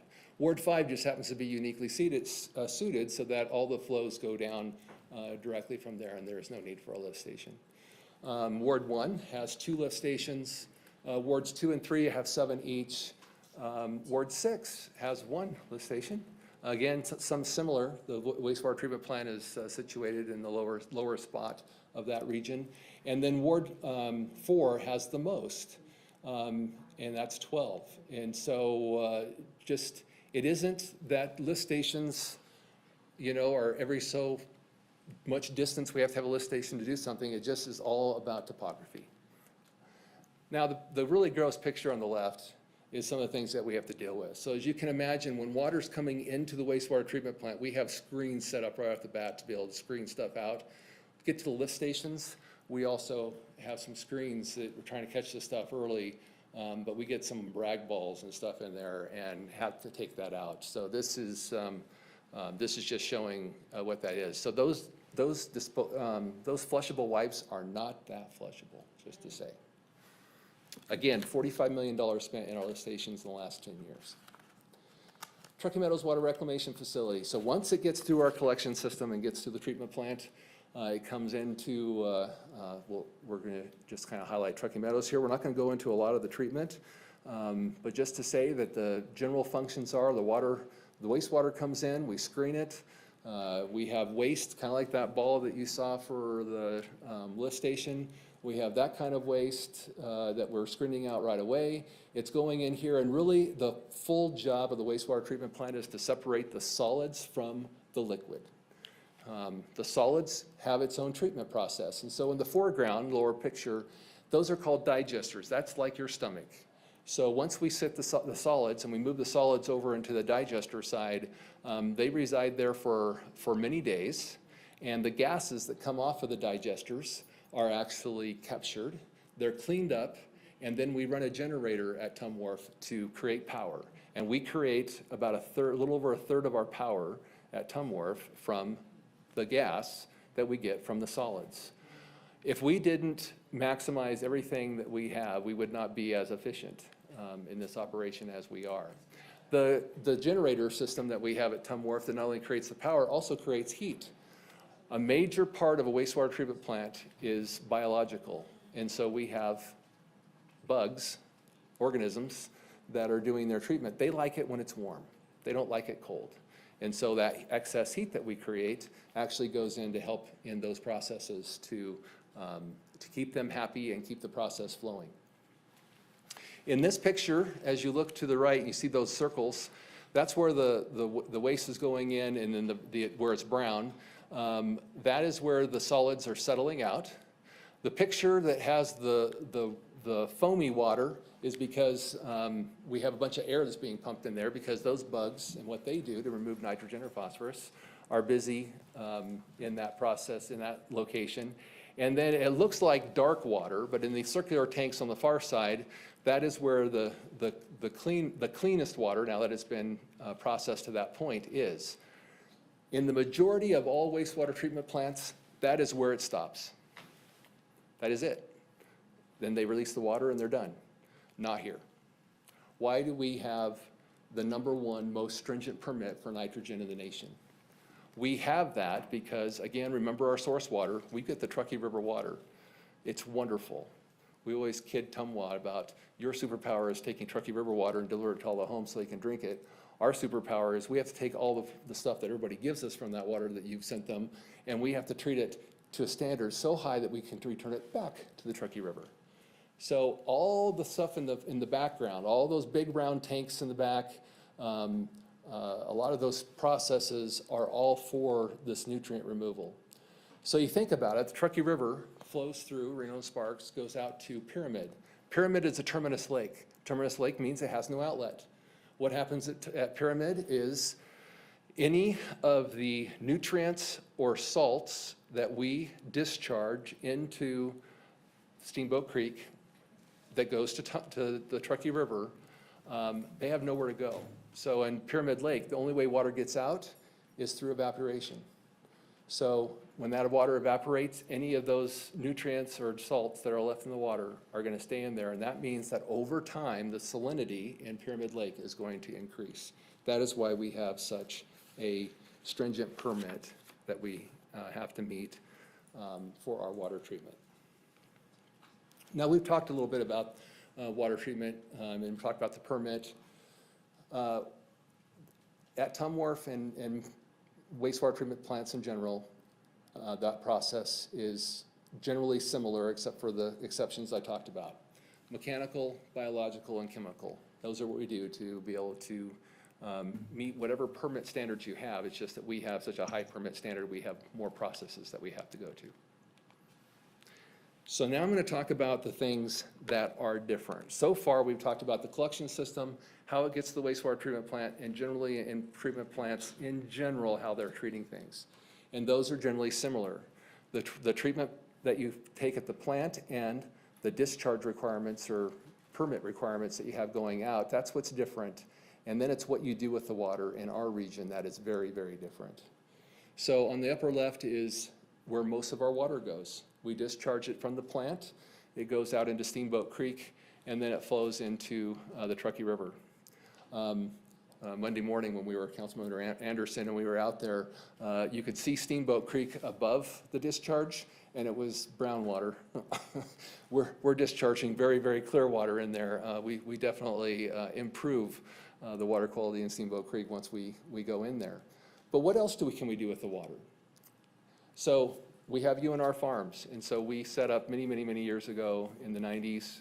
We extended water lines out there, and UNR Farms was using the Pioneer Ditch, which was a ditch not unlike Steamboat or Last Chance or those that you may have heard of in our region, but they had the Pioneer Ditch, and they were taking water from the Pioneer Ditch, and they were irrigating their UNR farms. We swapped that out with the effluent, and so they've been using our effluent since that time. That's good because any effluent that we aren't, so if we don't have to put the water back to the river, we have a place to take it, and then those nutrients that are part of that effluent aren't going back to the river. Truckee River Operating Agreement changed some things for us. We had an understanding that we had so much groundwater rights and so much that we could utilize for that replacement aspect. The Truckee River Operating Agreement and the way the Federal Water Master handles that agreement is that whatever flows to our plant on a Tuesday, and that came from surface water, again, the Truckee River surface water, has to go back on Wednesday, basically. That's kind of the balance they have. So it has to be available to the downstream users. So we are, not only do we have to treat such high standards, but we also have to, we are mandated to replace it, unless we have other water rights that we can replace those with in the river. So we do use effluent. We use it at UNR Farms, Maryland Park. We don't expand much more in our effluent system in general down here because of those other stringent requirements, unless we have makeup water. And if you have makeup water, that's water. So you'd have to pay for water rights to have the water rights to be able to replace it. So that's why we don't do a lot more of this down in our region here because of the way that changed. One exception is the Tahoe Reno Industrial Center. And so what I want to talk about a little bit is just why this project was so good for us. The Tahoe Reno Industrial Center, they spent all of the money to build the project. So they built the pump station at the treatment plant, they built the pipelines out, they had to build a lift station even partway out there, and then they take the water to the industrial complex. Why was that good? It was good because they actually provided replacement water. The state also provided some replacement water rights as well, and Tumwa manages that to ensure that we have the replacement water rights that are needed. We also have the ability to kind of time when we send water out to the Tri-Center.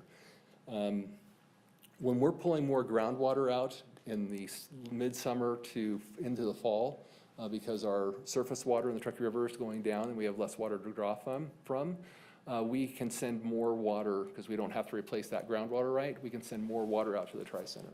And so it's good for us because that lowers our overall amount of nutrients that we're putting back in the river that meets our permit. It's like getting a mini Tum Wharf plant upgrade for capacity because we have that ability to send that water out to the Tri-Center. We didn't have to pay for it.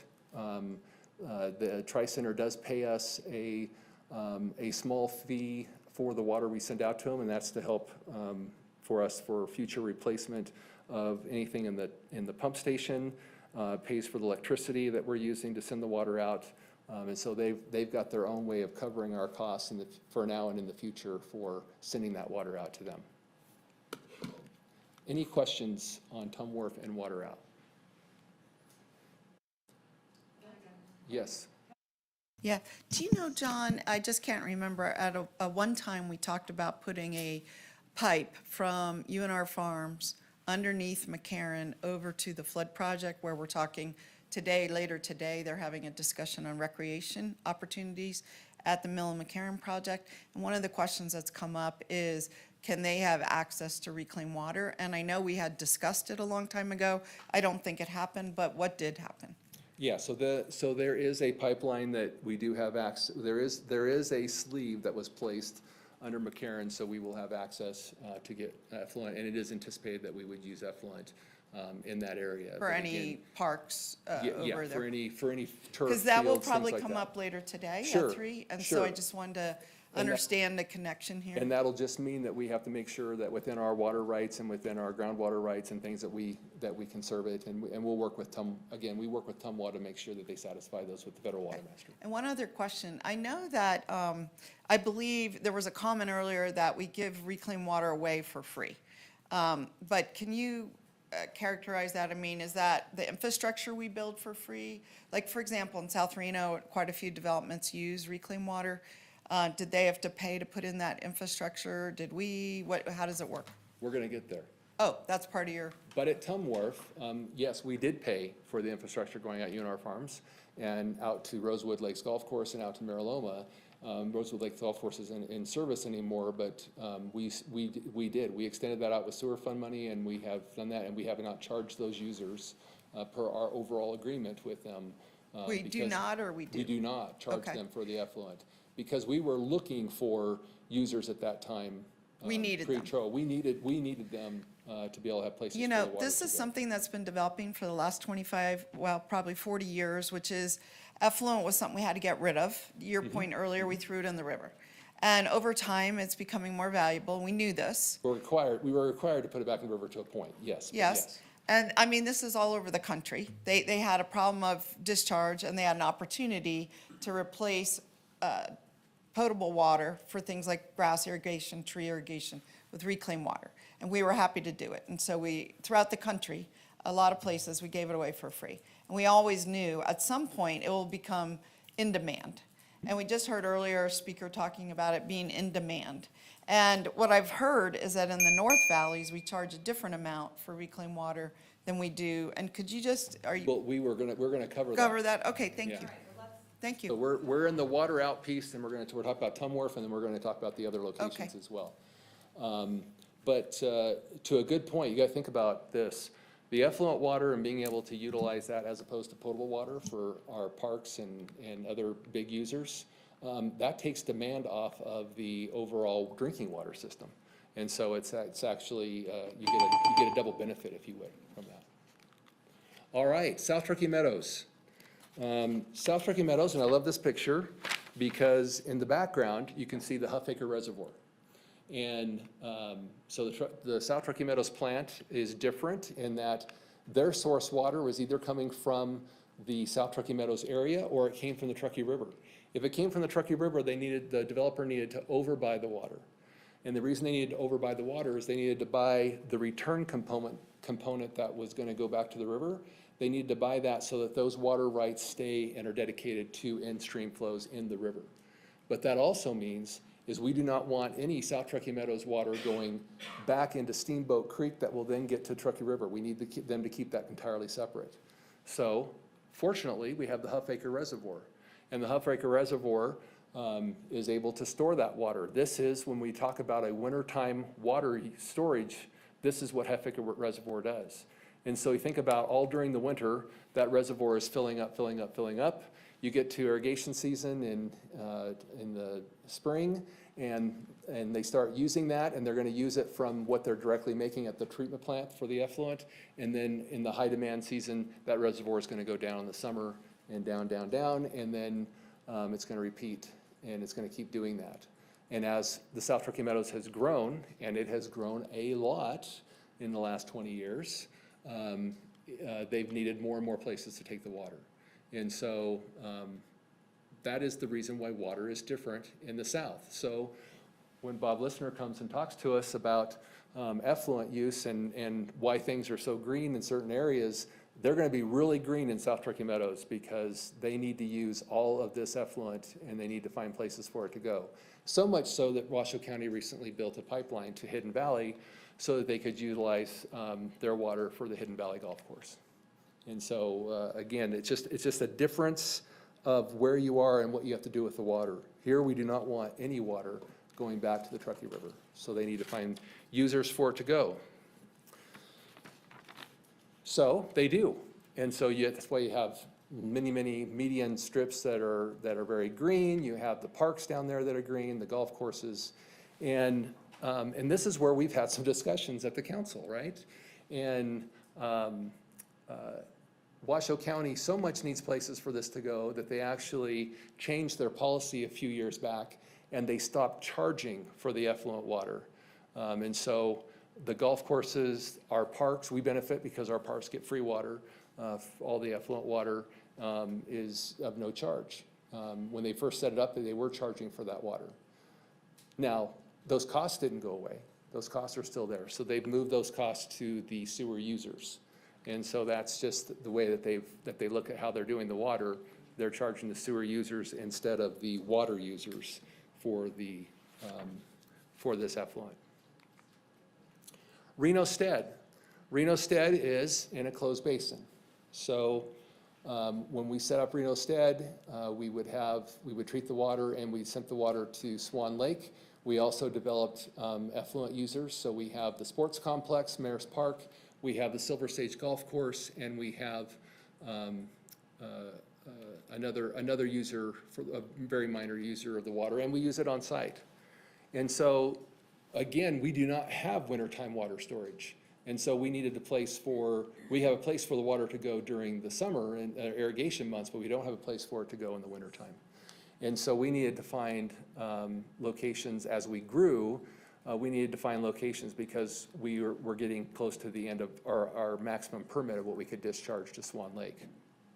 So we have a purple pipe system, just like Washoe County has in South Truckee Meadows, and we go and serve these locations.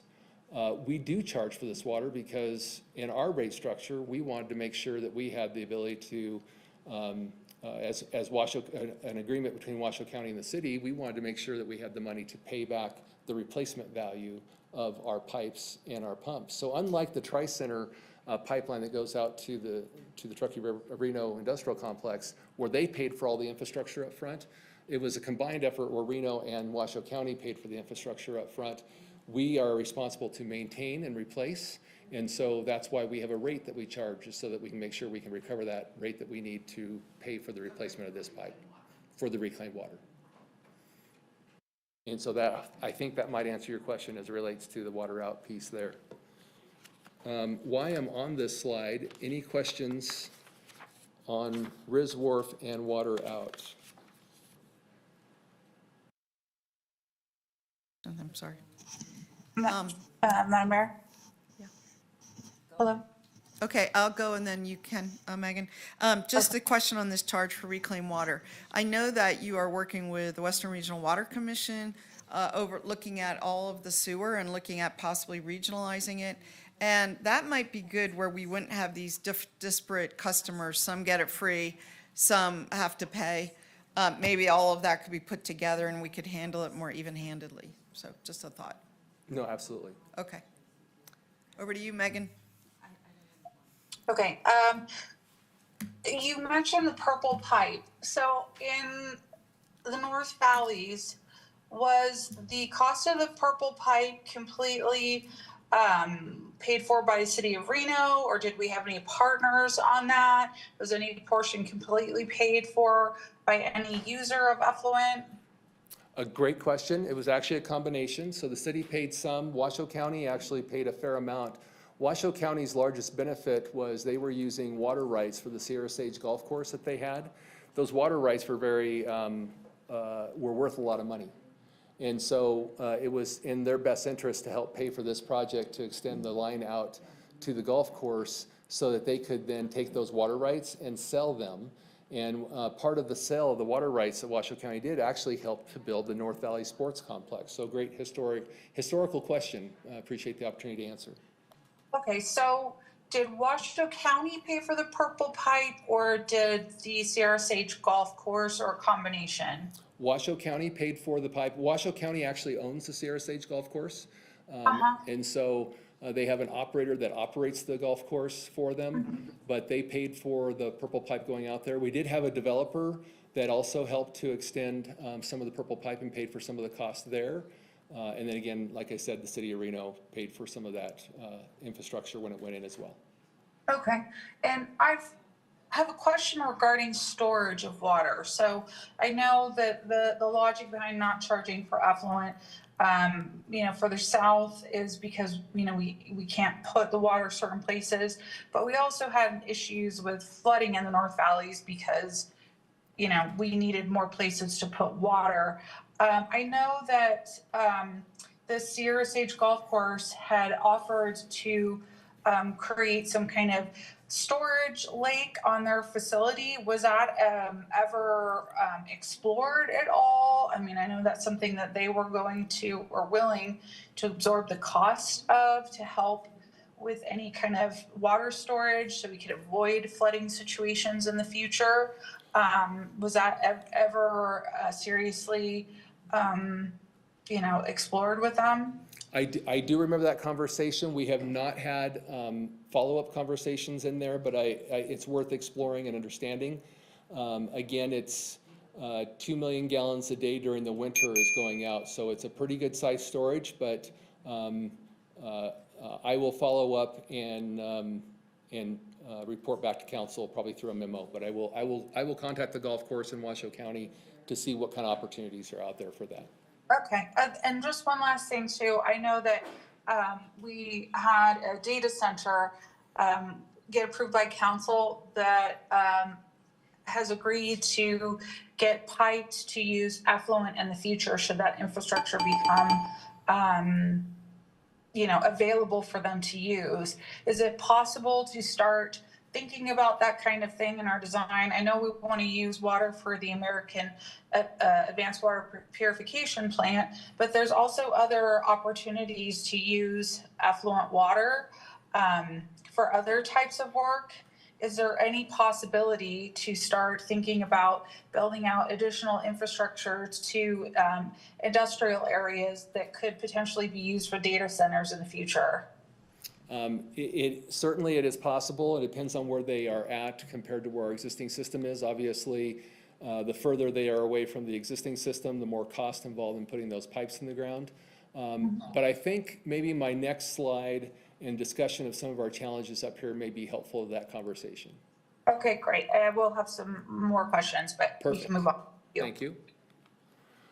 So many years ago, as we were looking at this situation, we spent a lot of time in 2017, 18, 19 talking about the flooding that was going on in Swan Lake. We knew where we were with our permit. We were looking at the different options.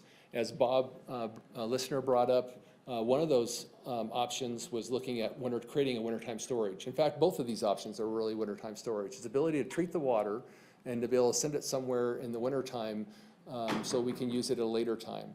And so those two options were the Red Rock Reservoir site and the American Flat. We looked at other options as well. I bring these up because these kind of came down to the last two.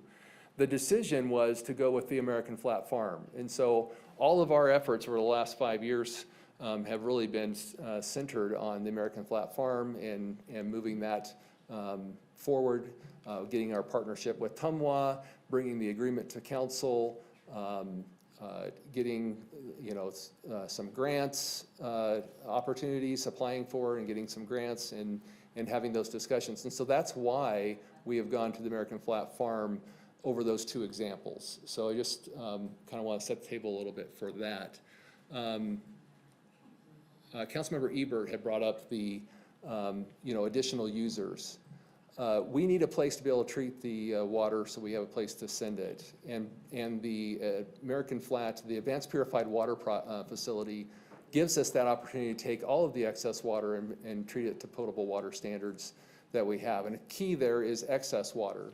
We still have customers in the summertime that we will continue to serve. We will continue to serve the golf course. We will continue to serve the parks and sports complex as we go. Getting new customers at this moment in time is not great for the Advanced Purified Water Project because there's a certain amount of biology that's also in that project. And so as you can imagine, in the summertime, when you're reducing the volume of water that you're treating, and then in the wintertime, you're slowly increasing until you're increasing treating the entire amount, that needs time for your organisms to grow and to get to that point. And so we feel comfortable we can do that now, but to go to actually like a dead stop in the summertime and then have to restart everything back up again in the wintertime, that would be difficult on the the Advanced Purified Water Project. Questions as it relates to that? Yes, if I may, I guess. John, I just want to be clear, like the item I'm going to ask for later and the use of reclaimed water in North Valleys, I never contemplated a dead stop or completely use all the water in the summer for something else. In my mind, what I was going to suggest was a percentage of the water be set aside for reclaimed water opportunities. So maybe 10 or 20% of the water, not 100%. I just wanted to clarify. Okay? Thank you. Thanks.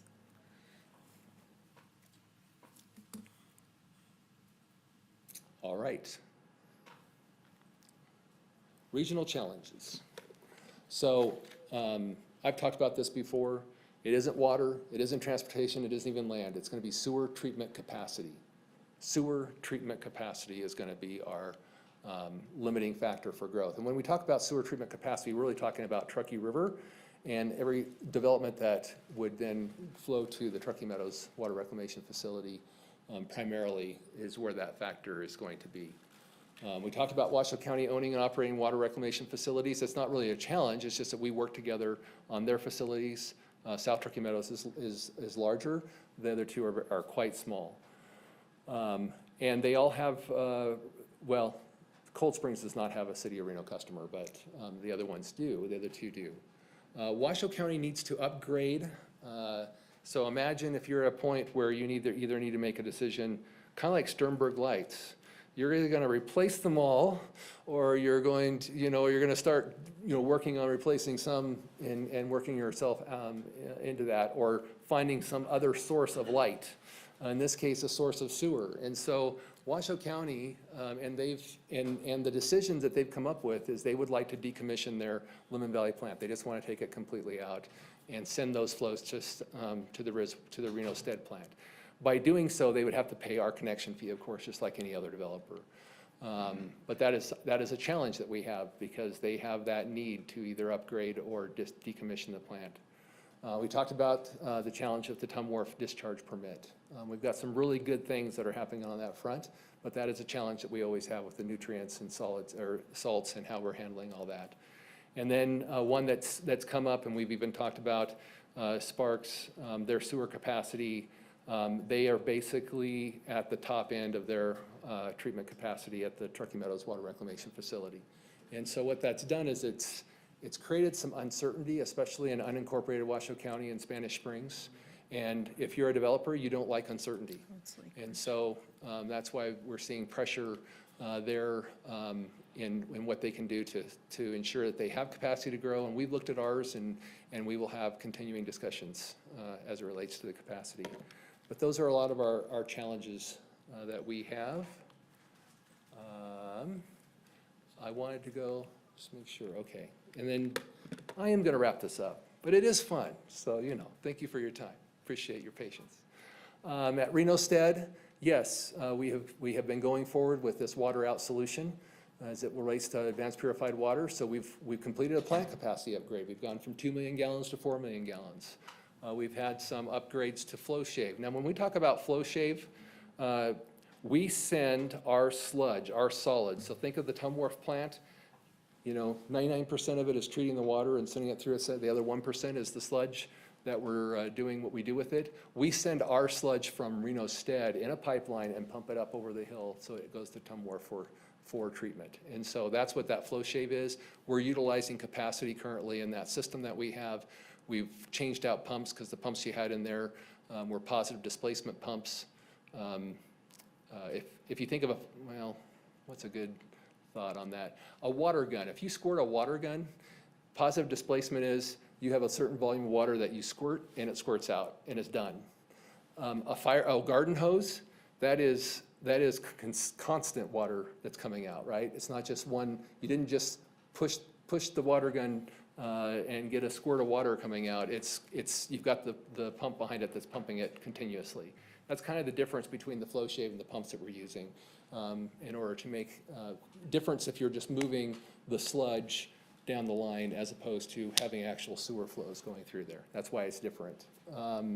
We've got the admin building and then some upgrades. Now that we've got the new plant upgrade from 2 to 4, we're actually taking some of those round circle clarifiers and we're upgrading those, the ones that have been in service for all these years. So we're taking care of those things while we can. We still need to get the water out solution, so that's advanced purified water that we're talking about. And then we do have that decision from Washoe County, depending on where we go with water out and when that happens, that they'd like to send their flows to our plant. At Truckee Meadows, when we think of projects at Truckee Meadows Water Reclamation Facility, Tumwharf, we are all about making sure that we're replacing the old stuff, because we got a lot of old stuff in that plant built in the 60s. But we're also looking, as far as new projects, what we can do to enhance and improve our nutrient removal process. And so we've completed nitrification tower rehabs. We've got a filter process. Those aeration, that's the fast-moving water down there with the air into it, and the clarifier basins, the big round circles. Basically, you saw all the ones in the picture. You're doing one or the other about every year. One of our main objects we have coming forward is the dewatering building. The dewatering building is where we take the centrifuges and we separate the water that's still remaining in the solids and get as much of that water out of that process of the solids before we send the solids to the landfill. So we have backup design. We have the mobile organic biofilm. I do want to talk about this for a second. This was a pilot project that we've worked on with the university and a vendor, and what we found is it has given us really good treatment of nitrogen. It's been one of the best treatments we've seen, so we're going to be moving that to more of a full-scale process within the plant. So those are the complications, the challenges that we have, why the different locations are different and how we look at them differently, because we have different objectives we're trying to meet for our permits and for water and all those items and projects that are still coming forward. So what happens if the system fails? You make the headlines. Now, if you have a sewer utility, you don't ever want to be in the headlines, typically, right? If you're in the headlines and you're a sewer utility, it's not usually a good thing. And so that's why we do what we do. That's why we have spent the money we have on all the rehab projects we have in the collection system, in our lift stations, and at the wastewater treatment plant. I would rather be in the headlines because I'm asking you for a rate increase than be in the headlines because we had a sewer failure, bottom line.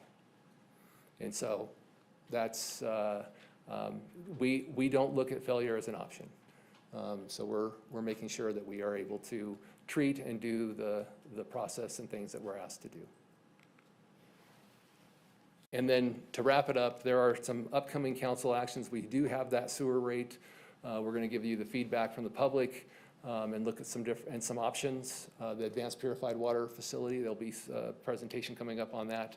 And then septic to sewer, we've got a neighborhood that we're replacing all the streets in and that are on septic. And so an item to discuss the conversion potentially of that area from septic to sewer. That was my overview. Okay. John, thank you so much. I love how thorough you are. I think it was fantastic. Can I ask you, I think one of the most important aspects for me, and I think you would agree with this, all of us would agree with this, is the outreach, how you intend to do that, because so often we hear, we weren't included, and I know it can be really hard because everyone now communicates on different channels. We really do. We all get our news and information in such a different way now, because everything's on demand too, Yes. right? Yes. So can you give me an idea what that looks like? I really want to make sure that every resident of the city of Reno doesn't come in and say, I wasn't aware of this, I didn't know.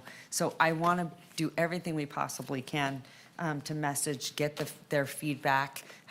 Obviously, you'll work with comms and all of Yes, that. Yes, and we went out for Do you the have any feedback, and we kept it out. miraculous ideas? We kept it out for quite a long time, and we received, 276 comments. We made it as easy as possible in how we did it so that people could just click on a link. They could go to the survey, they could answer some questions, and provide their feedback that way. We did hold a public meeting. We did not have a great turnout for the public meeting. And we saw just little bursts of public comment coming in every time we had a different milestone that we got the word out. But again, it was fairly small because we only ended up with 276 comments, I believe is what we ended up with in the end. That being said, I think from the comments we did receive, again, it was a lot of those things like, well, what are you doing with my money, and government spending? And there were, I know you guys are gonna be surprised, there were a lot of comments that weren't even related to the sewer, right? They were just other comments in general. Out there. But we did get some of that. So that's what I'm saying. I don't think we tell our story very well. So when I talk about spending the amount of money that we've spent $334 million in the last 10 years on all of the things that we cover within the sewer fund for major projects. That's just on the projects. That's not operations. That isn't all the other things. That's just what we do there. 99 million of that was on the capacity side. The other 234 million was on replacement. It was doing the things that we show in all the different areas, the plants. Interesting. And I even think some- sometimes and we even take some it for stormwater granted, projects. right? We Yeah. take our services for granted because they can be catastrophic if you don't take care of them. Matter of fact, your first slide was so impressive. Keep showing that slide because it's important for people to see the work that you do. I'm going to start with Councilwoman Dewar, and then I'll go this way, and I will call on Councilwoman Ebert last. Okay. All right, thanks, John. Yeah, amazing presentation. I don't recall ever spending an hour on our sewer system. I don't know that it was an hour, but it felt very thorough. I'm glad this isn't a trap door. One thing I just wanted to put a little spotlight on that you mentioned at the end was this advanced purified water system. And I think it's important to know how we got here. And many people were not here through, not just council, but staff, were not here through the development of that decision. And so I just want to remind people that back in 2017, we had a flood at Swan Lake. And there was a perception that some of it was caused by water that we were discharging to Swan Lake out of the sewer system, just like we discharge to the river.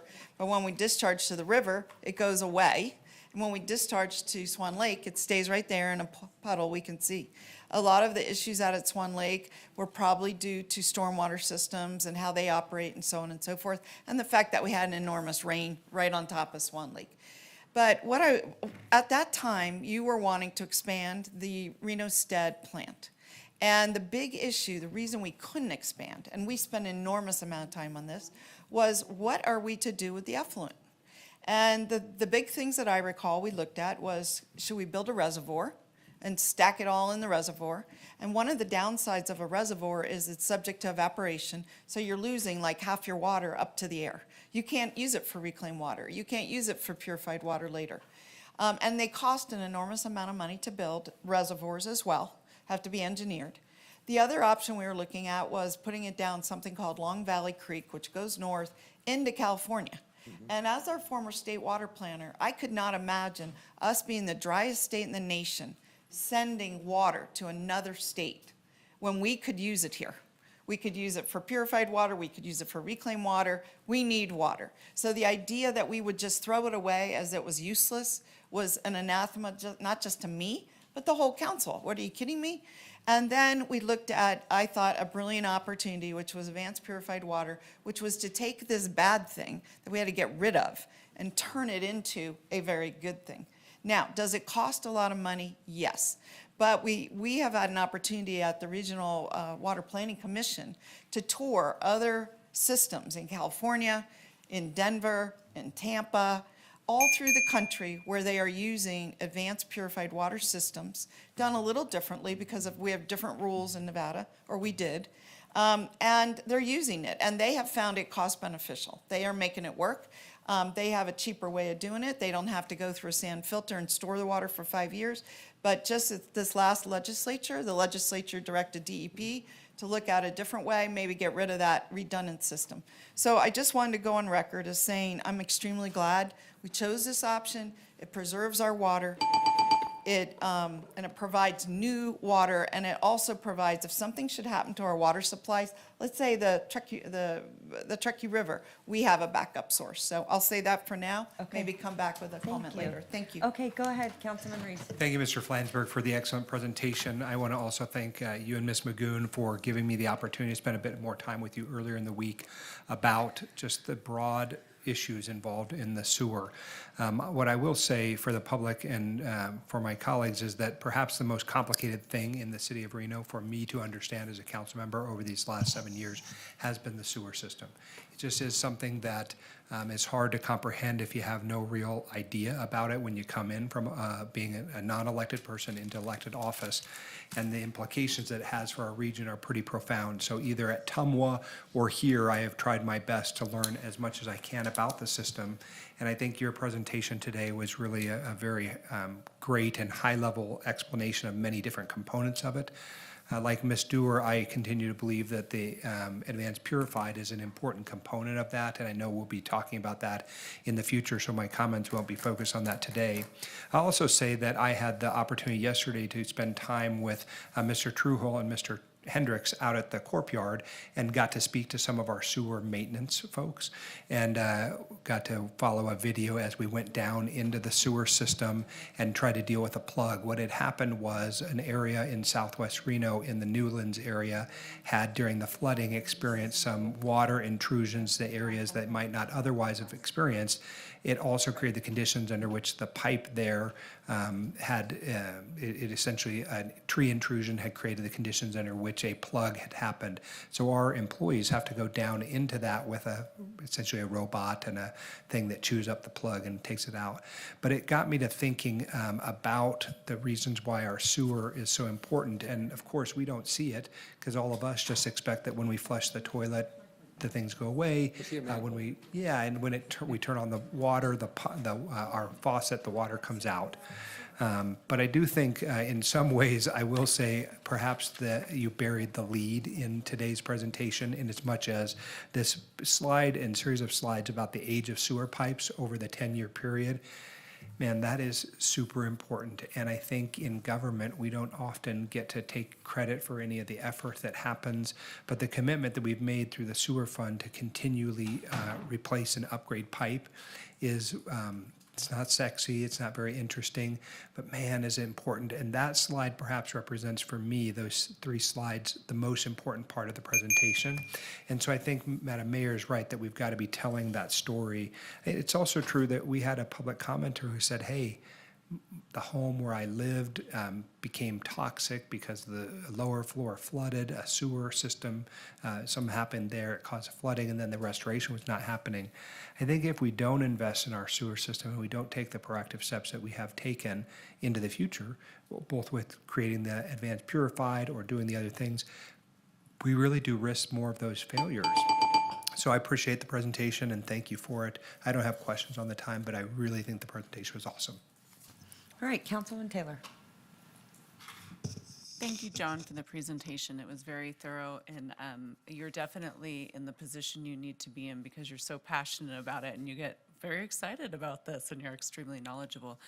I guess I just have a couple of thoughts and maybe a question. We talked last week, we had a sobering presentation about the financial state that we're in. And in your presentation, you said on one of the slides, sewer is the limiting growth factor for the region. It's not just for Reno, it's for Sparks. I think we have an opportunity here to look through the lens of a business to make these decisions as we move forward for the region. And when I look at how we have decided as a community where we're going to grow, we've said maybe we want to put industrial in certain areas where the services, we don't necessarily have the services for residential. But my question moving forward is, again, looking at a regional map, we don't have a ton of stuff that's coming in Reno where we're going to be major developments yet. We have some in progress. We don't know whether they're going to go. But when we're looking at building in Washoe County and Harris Ranch and stuff like that and some of the other places, are we looking at it like a business or out to trek? Where do we need to adjust as the city of Reno financially to make sure that we are recouping the costs for the services that we provide? For example, APWF, when we first started, which is a very important project, I think the costs were significantly less. Now we're up to a $280 million project, last I heard. So how are we evaluating what we are charging for these services? How are we recuperating those costs moving forward? Great and question. resetting them? Great question. So we do look at those. In fact, I am currently looking at, with some of those, the new numbers, our connection fees. Because again, we have two fees. We have the user fee, which is replacing what we have and making sure that we continue and maintain and operate and do those things we do. But then we have the connection fee to the development community, which is what is the cost of that connection? How much sewer capacity are you going to be using? That finite number that is the limiting factor of all growth. How much of that are you going to be using? And then what is the appropriate cost of that connection for doing that work? And so we are looking at those. When I look at the overall development question that you asked, and that's kind of, real quick on a pause, that is the story that we need to be telling too, is there is a real cost to growth and expanding and providing these services. Please continue, sorry. Yeah, 100%. And so when I look at our overall growth, many years ago, I worked for Granite Construction Company. And one of the last projects I worked on for them was to estimate a new subdivision that was going in South Truckee Meadows. It was going to be one of the first subdivisions down there. To age myself a little bit, that was about 29 years ago. Granite Construction had just finished building the bypass, if you recall, down into the south, if you've been here for a while, and we were looking at, or the developers were looking to start to develop out in that area. Since that time, we think about all of the growth that we've had in South Truckee Meadows. But we're getting kind of close. Things are, the stuff that's left to develop is getting up into the hillsides. It's going to be a little more difficult to develop. We are going to see development out in Verdi. We see what's happening out there right now. We've got some growth that's going to happen out there. The last place that and we have the infill. You mentioned Ranchera and some other places. We're definitely going to see some infill. But when we look at long-term, and not even does it have to be necessarily long-term, but mid-term, we're going to see some more growth. We will see some more growth in North Valleys. And when we did a sewer study up in North Valleys, for instance, the original one that came out that I recall was like 9 million gallons was going to be the total we were going to need.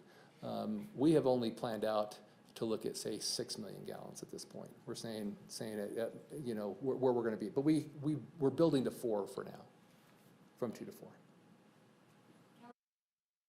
Thanks so much, Madam Mayor, and thank you, Mr. Flansburgh, for the presentation. I appreciate you sort of focusing, obviously, on the city of Reno and the challenges there, but I'd like to maybe expand the scope a little bit and talk about the work that you're doing through Northern Nevada Water Planning Commission, and sort of you could bring in where that process is. I think you hinted a little bit about the regionalization of sewer and some of the consultants that have been hired already to do some of that work. So I'm just wondering if you can include some of that in this conversation as well. Certainly. So we actually have the City of Reno focus meeting is going to be tomorrow morning. So the consultants, Raftellus was chosen to come in and do a presentation, or to do a study. They're actually realizing how big and how complex this system is. they're actually coming in this first time, they're basically getting questions answered so they can actually speak more intelligently to providing the Western Region Water Commission with a scope of work proposal for doing the next step of looking at the regionalization. But they're looking for small wins and what's happening now. In that work, again, we have a tremendous amount of collaboration we already do with Washoe County and City of Sparks in the areas that we're in. But this study is to look at regionalizing.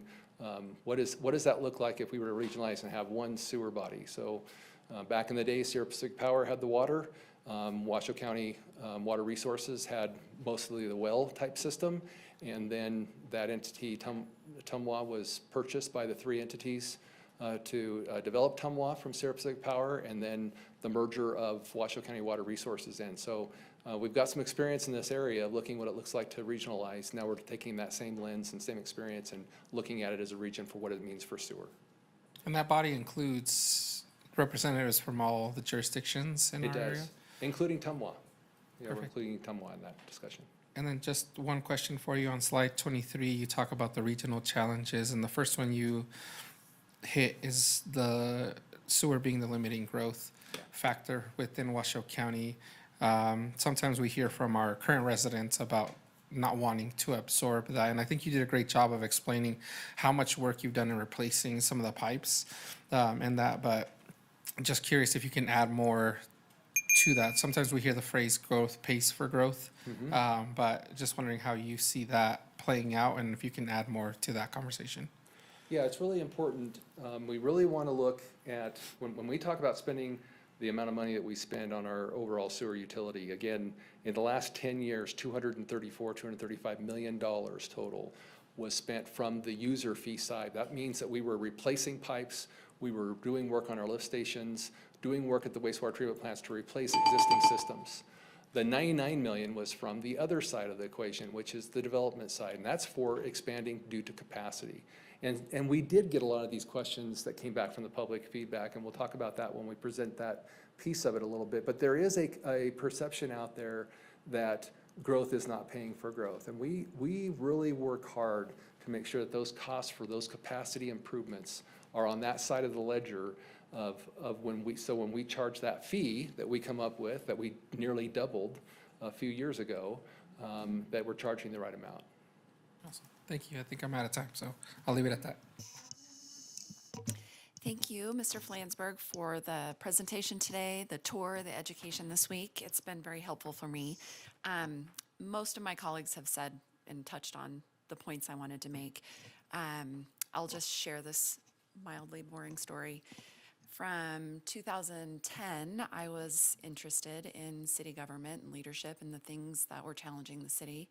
And the sewer at that time was massively underfunded and had a lot of projects that needed to be fixed, as your slide 12 shows from the 2015 map with all of that black on the map.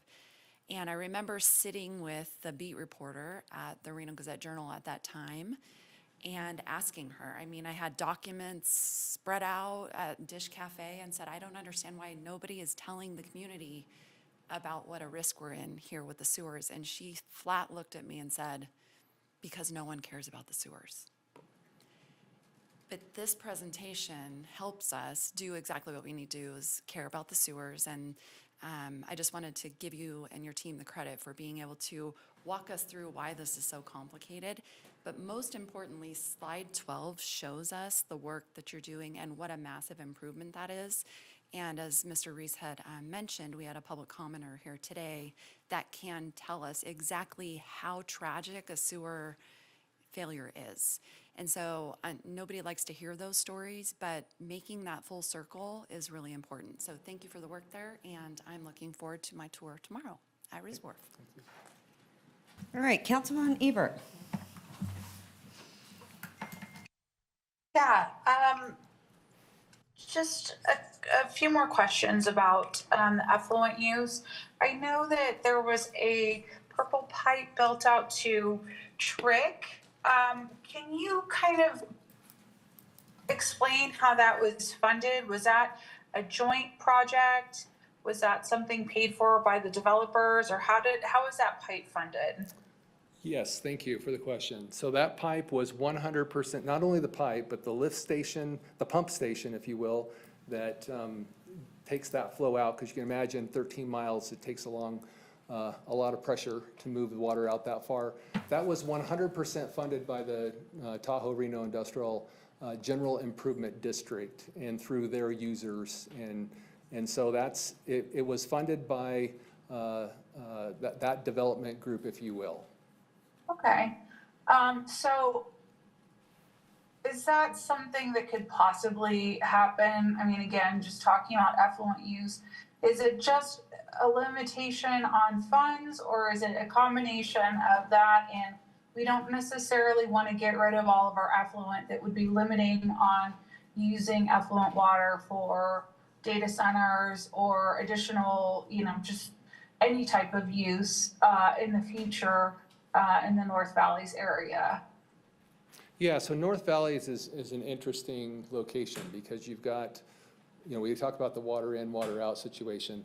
The water provider in North Valleys comes through Tumwa, but the source water is through a company called Vidler. And so they are the ones who sell the water up there, and they have a lot of water for sale. And so it's kind of competing factors when we look at North Valleys in terms of where the water is and what we're trying to do with it. We talk about using it for a data center. You can use reclaimed water for a data center, but you're going to do some additional treatment of that water at your site when you receive it to be able to use it for that purpose, for the water cooling side. So there's going to always probably be cost factors that people are going to be looking at as it relates to that.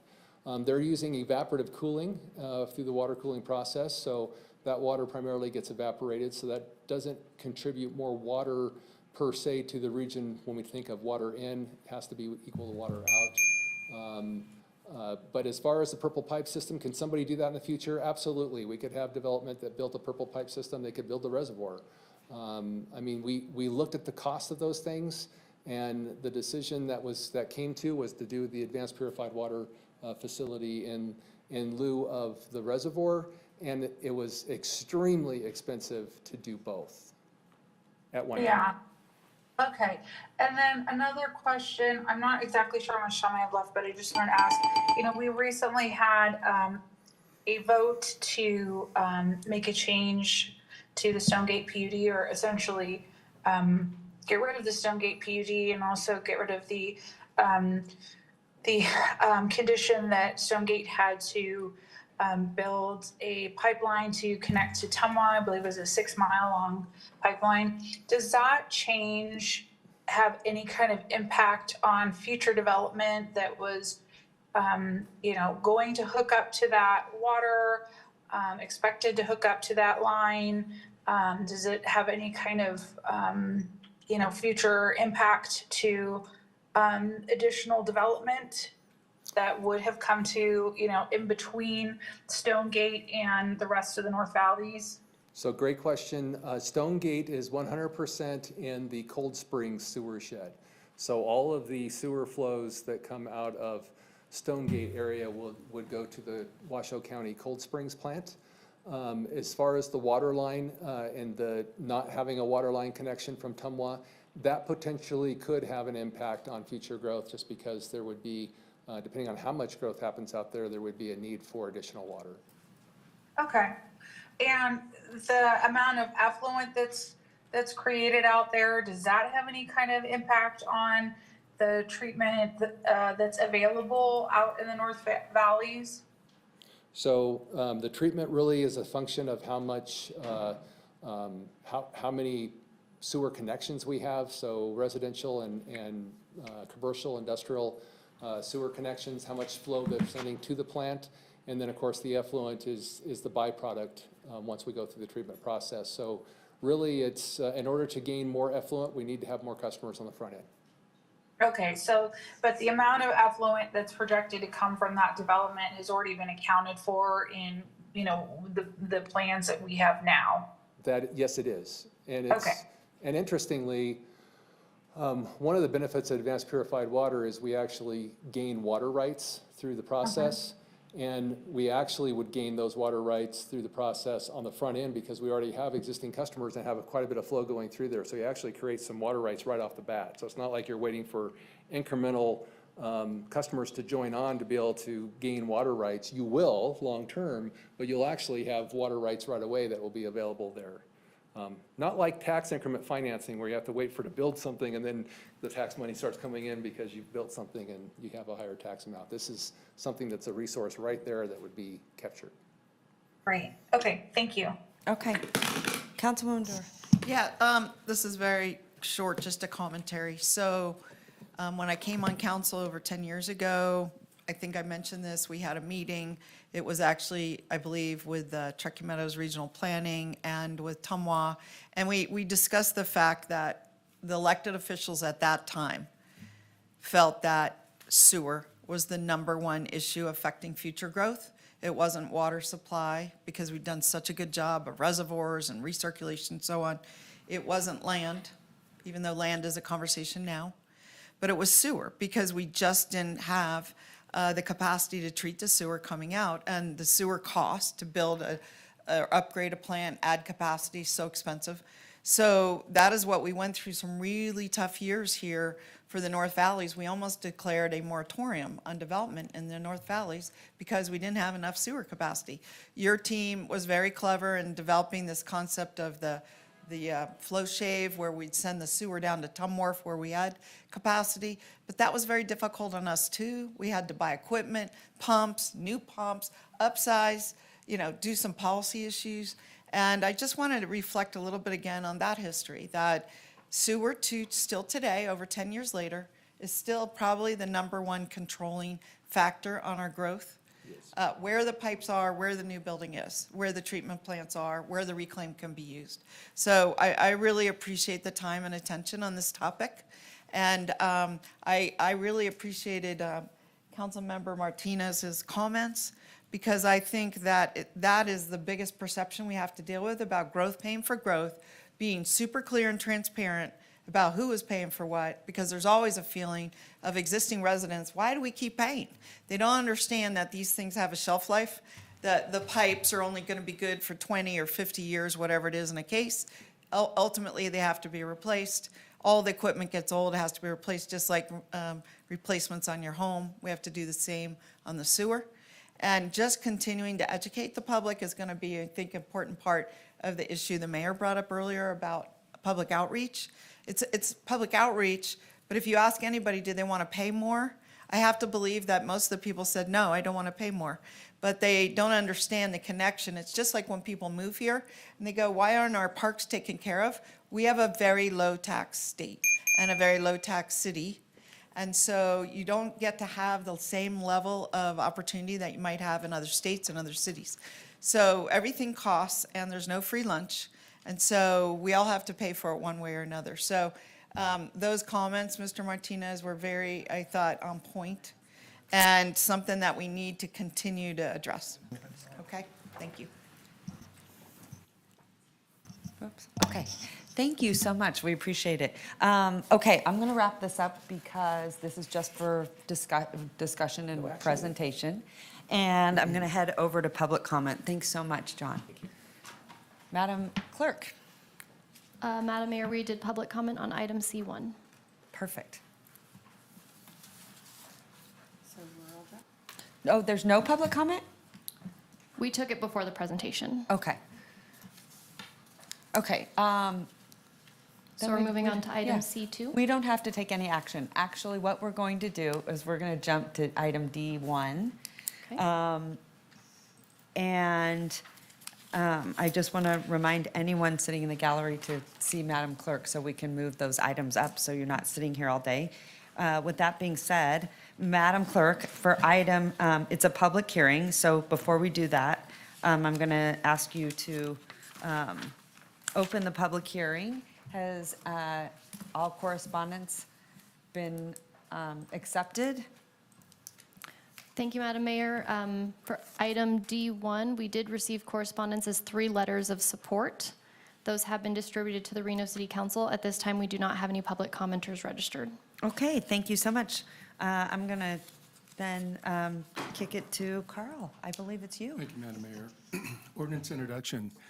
Bill number 7307, case number LDC 25-00070, Bethel AME Church Historic Resource Designation. Ordinance to amend Title 18, Chapter 18.02 of the Reno Municipal Code entitled Zoning, Rezoning, or plus or minus 0.06 acre site from mixed-use downtown northwest quadrant to plus or minus 0.06 acres of mixed-use downtown northwest quadrant with the historic landmark overlay zoning district. The subject property is located at 220 Bell Street and has a master plan land use designation of downtown mixed use, Ward 1. Okay, fantastic. I'm going to send it over to Councilwoman Taylor. Your word. Thank you. Do any council members require a presentation? No. Okay. I move to uphold the recommendation of the Historical Resource Commission and refer the bill for a second reading and adoption. All right, fantastic. Thank you so much. Second. I have a motion. I have a second. All Madam those in- Mayor, before. Yes, we go vote, ahead. I just wanted to make a comment. I just wanted to thank the members of the Bethel AME Church for pushing this forward for our Historic Resources Commission because they took up the charge. They have really become quite active in terms of preserving very important historic landmarks, overlays, quadrants, and this is what makes our city so special, right? If we ignore our history, we're just any city in America. By identifying our city, our important historic resources, we become a unique and special place, and I was so pleased to see this on the agenda. Thank you so much. Thank you. Okay, Councilman Reese. Thank you so much, Madam Mayor. I just want to say thank you to the members of the Bethel AME Church. I had the privilege of going out to the church maybe a year and a half ago with the congregation, with Pastor P. Debs, Deborah Whitlock-Slacks, and also former council member Jenny Breckus. And so we had the opportunity really to tour the church and understand its history, and the history is very profound. It has a deep connection to our Black community here, but also the broader religious community in Northwest Nevada. And so it's a very impressive thing. And so excited about the HRC's work and certainly supportive of the designation. Okay, fantastic. Councilman Anderson, Councilwoman Anderson, you have your light on. No? No, you're fine? Okay. Okay, no problem. And then also, we've had the honor to all of us have worked with P. Debs, you know. She is just one of a kind. But I just want to say thank you to everyone that's here in support and just how much actually your support to the city of Reno has meant to all of us over the years. So it's been a long history for us as well, working with everyone. So thank you very much. Okay, that being said, nothing? You're fine? Okay. I think you gave me a motion. All those in favor say aye. Aye. All those opposed? Motion carries unanimously. Thanks. Okay. We are going to go into an attorney-client, and then we will come back for item C2. Okay.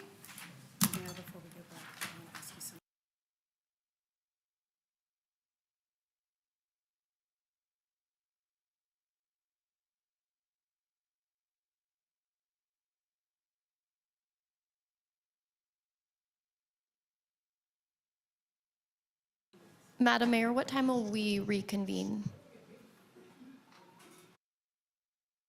That will be, let's see, what time, Jackie? 1:15, 1:30? 1:30 to be safe. Thank you.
Madam Clerk, you ready?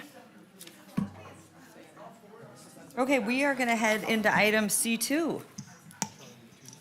This is C2. Madam Clerk, do you have any public comment on this item? This is a presentation, discussion, potential direction to staff regarding initiation of a text amendment to Reno Municipal Code Title 18. Any public comment, Madam Clerk? Madam Mayor, just for the record, we're reconvening at 1:38 at this time. Council members Martinez and Anderson are absent. Councilmember Ebert is present online. We do not have any public comment registered for item C2, and we did not receive any correspondence. Okay, thanks so much.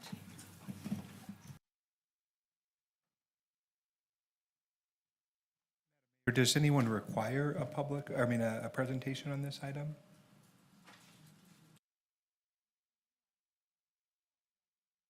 Megan, or Can we get a brief one? Sure. Thank you. Director with Development Services. This is all tied to the police impact facility fee. This is a fee that we created about 5 years ago, and the sole purpose was to help fund our new police station. A little bit of background, our police station ended up final construction-wise costing about $75 million, and we used a number of different funding sources to pay for that. The big one was a bond. We also paid a lot of cash. We had some grant money, we had ARPA funds, we had some capital tax funds, and then we created this police facility impact fee. So this is something specific to just help fund this police station, and it's required by state law to follow certain parameters. The way this works is that we collect money at the time of a building permit, and we use that money to help pay down our bond. The bond is about $32 million. Now, the police facility impact fee cannot be used to cover that entire amount. It can only be used to cover what we're considering to be new growth. So we looked at what the size of the police station was before, the size of the new police station. We can only use that money to cover the cost of the new square footage of the police station. So it amounts to a max of about $13 million. When we created this fee, the idea was that we would have it paid off within about 10 years. And so we put that into our zoning code. When we initially came up with the fee amount, it was based on the police station costing more around $33 million. So when we created this fee, we didn't know how much the police station was going to cost. Again, the final construction cost was $75 million. We initially thought it was going to be more, closer to $33 million. So our idea that we would have the impact fees paid off within 10 years was realistic, but then the cost of the police station went up drastically. So where we're at now, state law requires that about every 3 years, at least once every 3 years, we have to go back and say, are we in line to have these fees paid off within that time frame? And if not, we have to look at increasing the fee amount. And we can also look at extending how long we collect these fees. So let's just look at the trends. We've been collecting fees for about 5 years. Again, based on the assumption that we would have this paid off within 10 years, we have a certain amount that we need to be able to cover. So far, we've raised a little over $2 million. So in 5 years, we've raised a little over $2 million. The max we can collect is 13. So we are definitely trending way lower than we thought we needed to be. When we do our budgets every year for paying down the bonds for that police station, we also look at how much comes out of the general fund versus how much we can use these police impact fees to cover. So when we do our budgets, we're anticipating about $342,000 a year would be what we need to collect in police impact fees to help pay down the bond. If we don't hit that number, we then have to pull more money out of the general fund. So again, this is an interesting... Yep, a lot of math here. So this is the trends. In the last 5 years, here's how we've been trending on police facility impact fees. The first 2 years, we were really, really busy. We had the COVID years, I would call them. So we had a lot of industrial development, brought in a lot of fees. We had a lot of apartments and housing also during that window of time, brought in a lot of fees. But the last 3 years, we have drastically gone down. That red line is our magic number of where we need to bring in fees each year. Otherwise, we have to start pulling more money from the general fund. So our goal here is to try and raise at least $342,000 a year. This last fiscal year, we did not reach that number. And again, looking at trends, building permit activity is slowing down, but it's not just the number of building permits, it's the type of building permits. We require building permits for fences and for water heaters. No, we don't charge a police impact fee for those because there's no new police calls for service being generated from a fence or a water heater. When we look at some of the bigger permits, things like new industrial, new office, new apartments, that's really where we make more of the fees. Here's just a little snapshot so you can see what we would charge today. If you came in for a building permit for a home, we would charge you $125. Each apartment that comes in, we charge $100. So these are pretty nominal fees.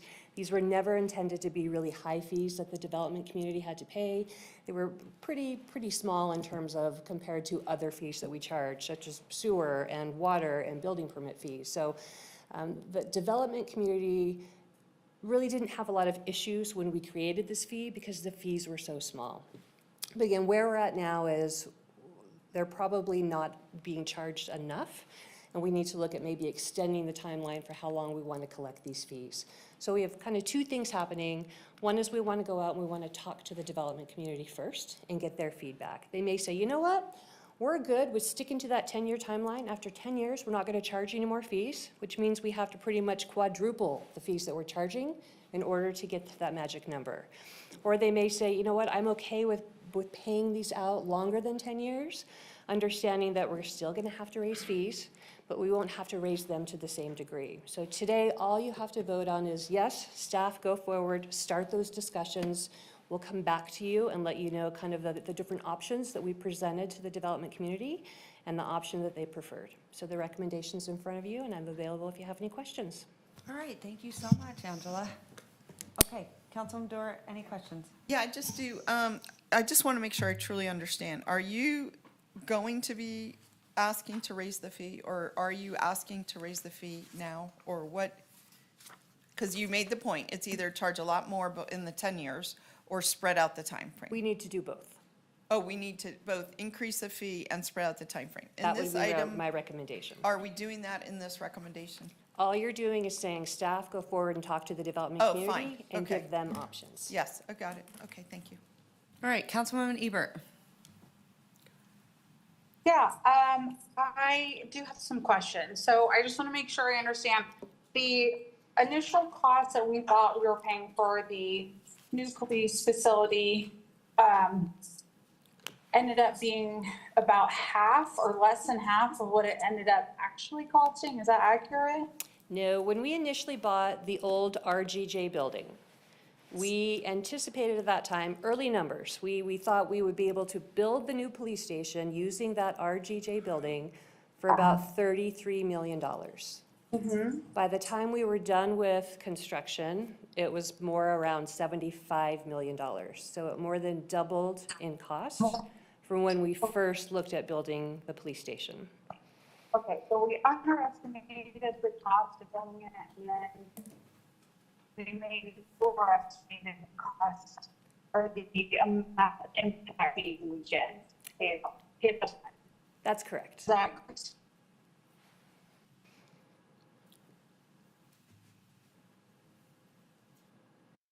All right.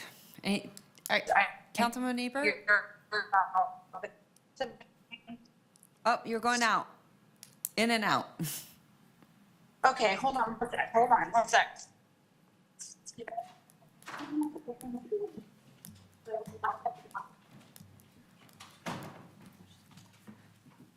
Hi.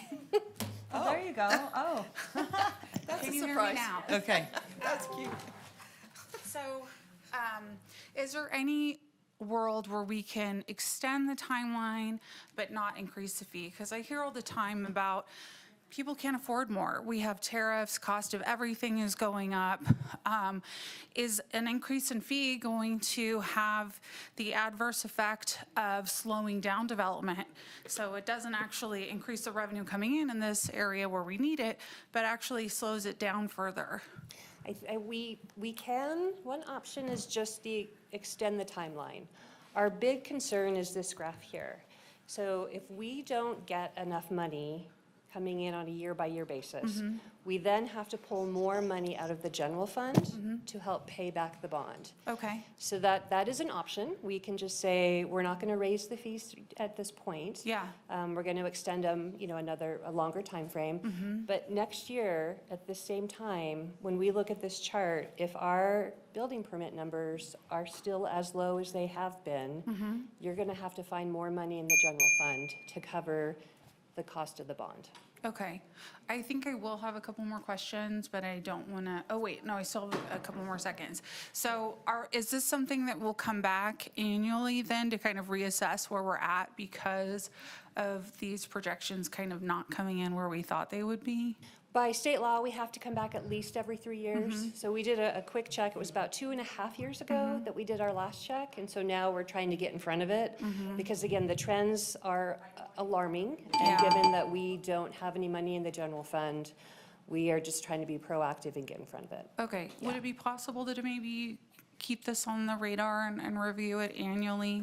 Absolutely. Okay. Okay. Thank you.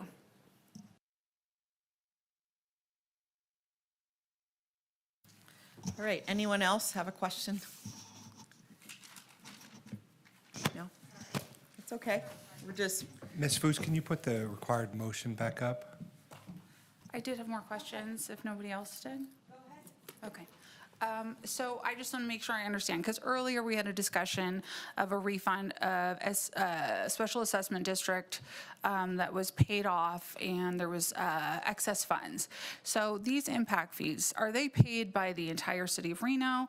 Is this like the special assessment district or it's only within a certain perimeter? Or how does this particular fee work? But I know it's only for development that would require additional police service, but is there a perimeter on this?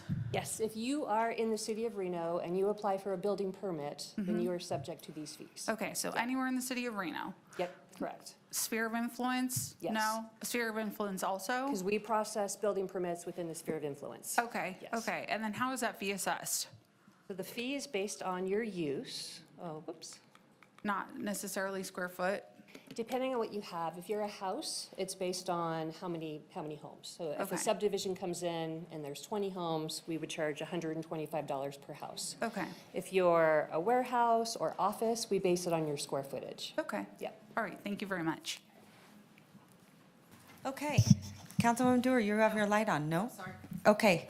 Why don't you give me a motion, Councilwoman, or Councilman, either or? I will. Okay. I move to initiate a text amendment to Title 18 to extend the termination date to collect the police facility impact fee beyond 10 years and to review the impact fee amounts. Okay, thank you so much. I have a motion, I have a second. All those in favor say aye. Aye. All those opposed, motion carries unanimously. Okay.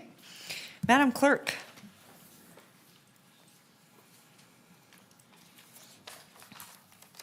All right, Madam Mayor, we're moving on to item E1, an ordinance introduction to be read by the city attorney. Okay, I'm going to send it over to the ever so famous Carl Hall. Thank you, Madam Mayor. Ordinance introduction, Bill number 7308, an ordinance to amend Title 6, Chapter 6.14 of the Reno Municipal Code entitled Truck Regulations, Adoption and Enforcement of Federal and State Regulations for Motor Carrier Safety and Other Matters Properly Relating thereto. Okay, thank you so much. May I get a motion? Second. Okay, I have a motion, I have a second. All those in, yeah, go ahead, go right ahead. Are we going to have any kind of like rundown of what this is? I think we did. Oh, did I miss it? Yeah, Last meeting. I think you, yeah, you might have Okay, missed it. okay. But go ahead, ask, she's here, so if you have any questions, go right ahead. Yeah, if we could just get just a brief Cliff Notes version of what this is. Yes, this is adding a ordinance to allow Reno police officers to conduct enforcement operations for commercial vehicles, so big trucks within the city of Reno and on the highway. Okay, that was the missing piece, right? If it was on the highway, we were having issues with enforcement because RPD didn't necessarily have the jurisdiction. Is that the piece that we're trying to solve for? No, we're trying to solve for the whole thing. So both Okay. enforcement in the city, at the way stations, and on the highways. Okay, okay. All right, thank you for that. And I have a question. Yeah, thank you. And I misspoke. We did not do this last time. Okay. What we did last time was another one on regulation of what, vehicles, what's that? Aircraft. Yeah. Right, so this one is about the trucks, and I'm just super glad to see it because I would like to know, are you also going to address the fact that our code requires them to have covered loads? So for gravel and rocks, I often get complaints that they have either not covered their load or inadequately covered their load where rocks are spilling on the road, especially in the area near the developments. So those are the people that call me, or the people on, let's say, 395 that are having rocks come onto their vehicle. So how would we handle that? That would be covered in this code, yes. But I mean, would we, like in the instant, let's say it's me and the rocks are falling on my car. Am I supposed to call the non-emergency number? Am I supposed to do a Reno direct request, assuming this passes?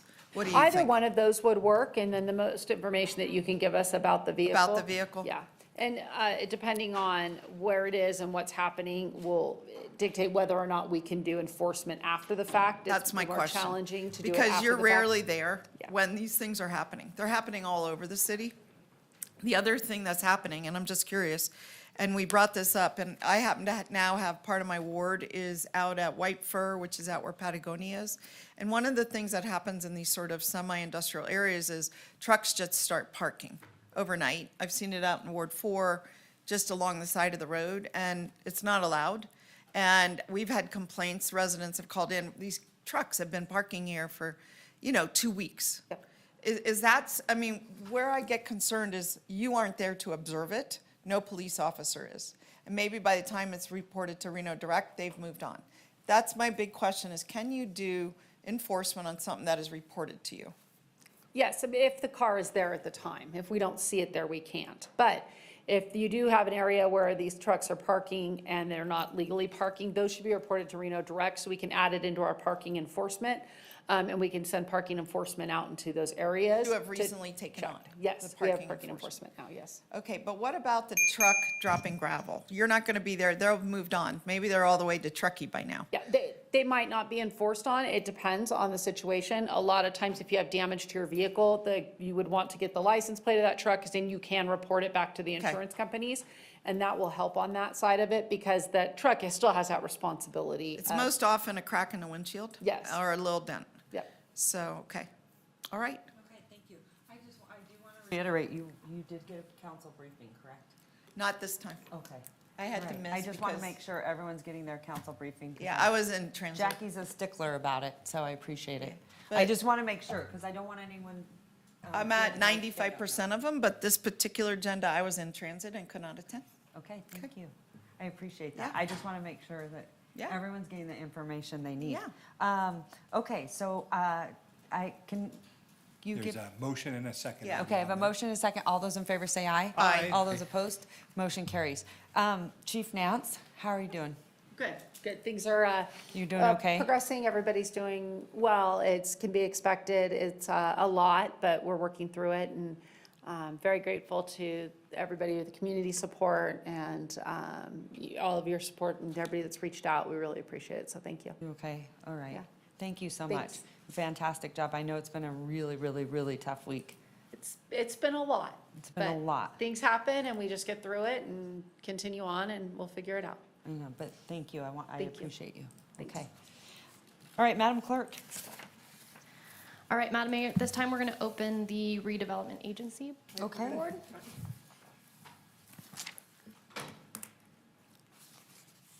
I think I got it right here. Hold on. We'll take roll call. Yes, please. Okay. Vice Mayor Taylor, absent at this time. Councilmember Dorr. Here. Martinez. Here. Ebert. Absent at this time. Reese. Here. Anderson.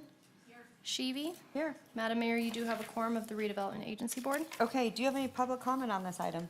We do not have any Okay. public comment registered. Right, approval of the agenda? So moved. I have a motion, I have a second. All those in favor say aye. Aye. All those opposed, motion carries. Approval of the minutes. So moved. I have a motion. I have a second. All those in favor say aye. Aye. All those opposed, motion carries. Item A51. No, I think. Or, oh, sorry. B1. Oh, no, B1, sorry.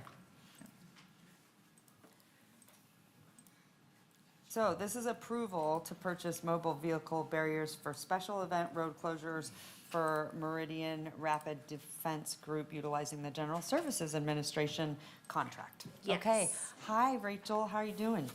Hello, Rachel McIntyre with the Redevelopment Agency, for the record. Yeah. Can I just tell you, I just want to say, so yesterday Rachel's pulling out, she has a flat tire. And I was just like, you girl, you're my girl. Because you know what she did? She pulled over and she pulled out like this device that like popped that tire right back up into shape. I'd be like crying, calling someone, please help, please help. She was like you were just a badass. I was like, you're amazing. How did you do that? And then she gave all the credit to her husband and said he just equipped her car with like A whole safety kit. yeah, a whole safety kit. So good for you. Perfect timing. Yeah, I love it. I love it. Okay, so there you go. That's what everyone's Christmas gift should be. Safety kits in your car. $40 at your local Ace Hardware, ladies and See, gentlemen. there you go, and it saved you. It But I did. was like, you're so cool. And she's like, well, no, this is my husband. All right, go ahead. All right. Well, thank you so much, Mayor, Vice Mayor, and Council.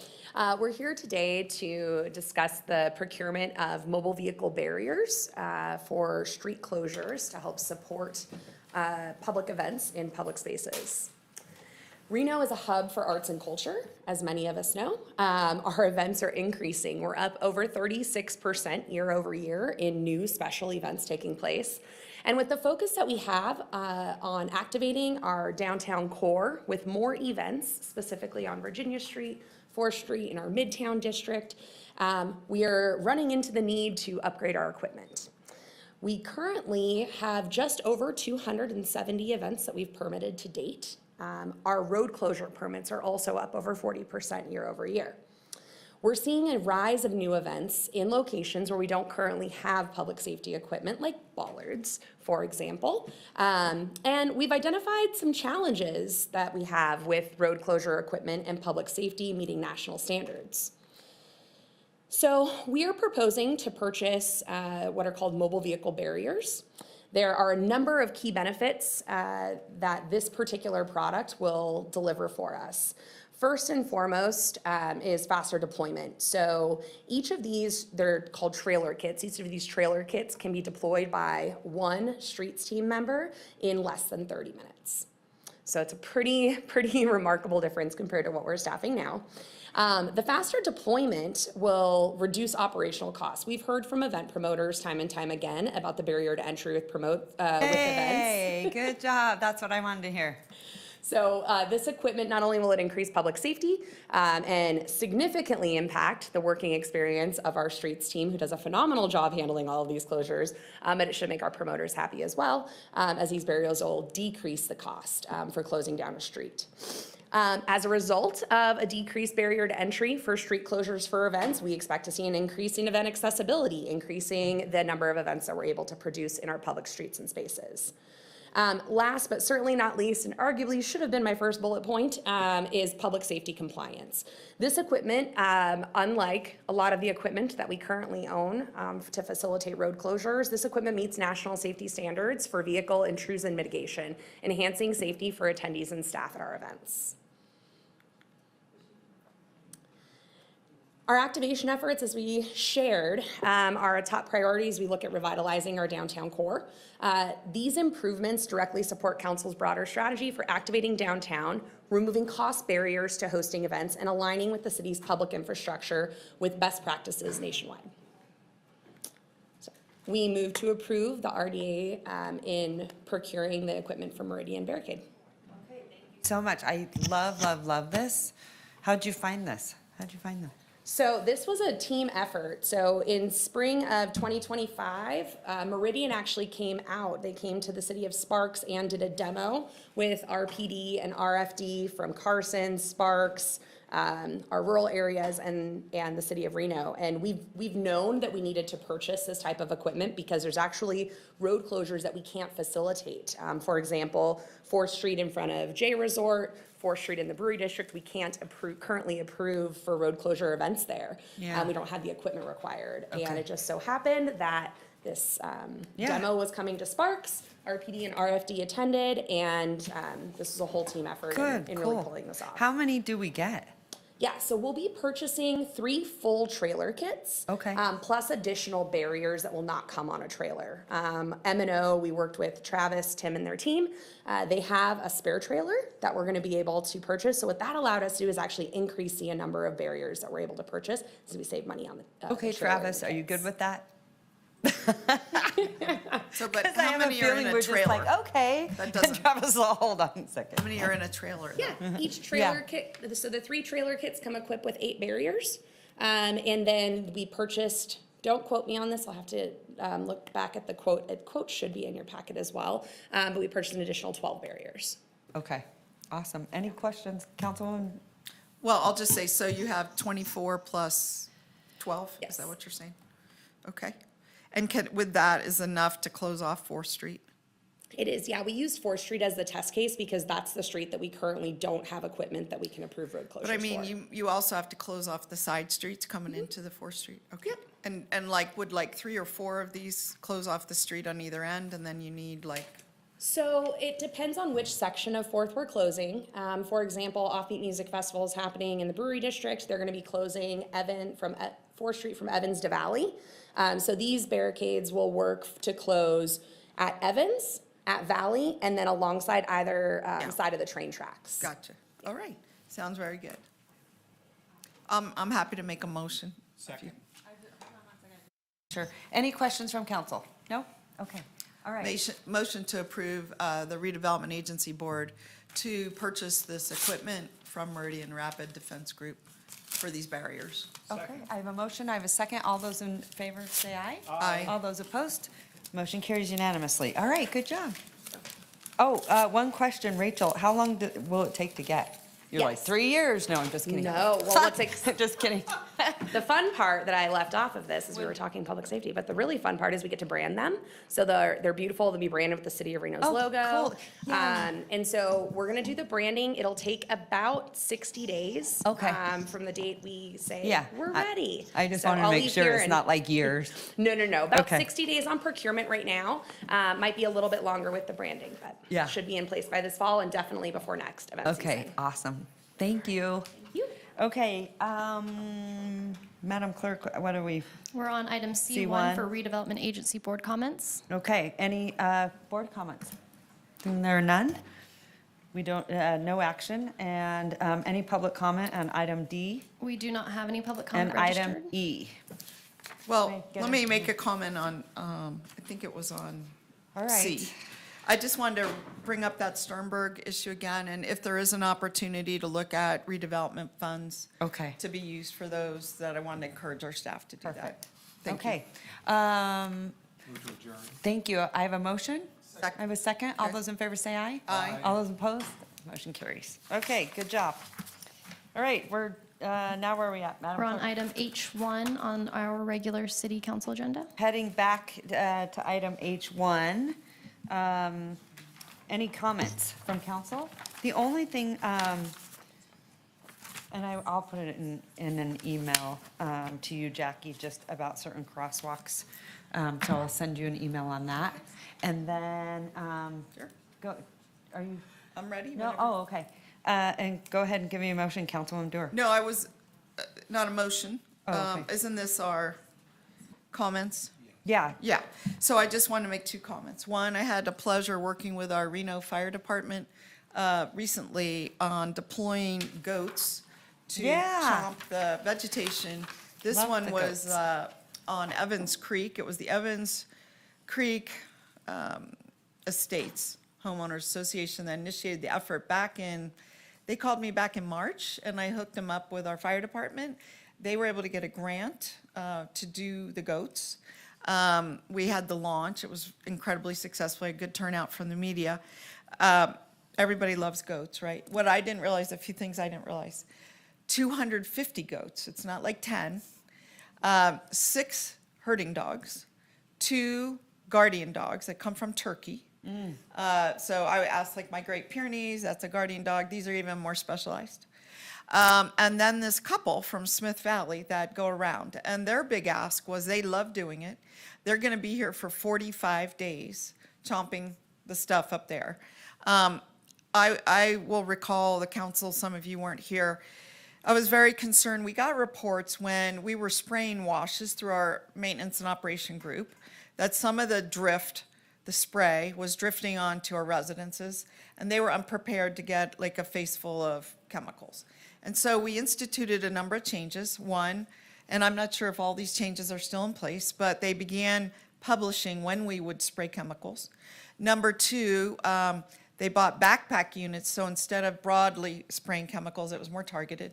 Number three, they bought the type of mowers that they could manage in this environment so that they could maybe mow instead of spray chemicals. And then this is a next evolution. This is the 4th year we've been using goats.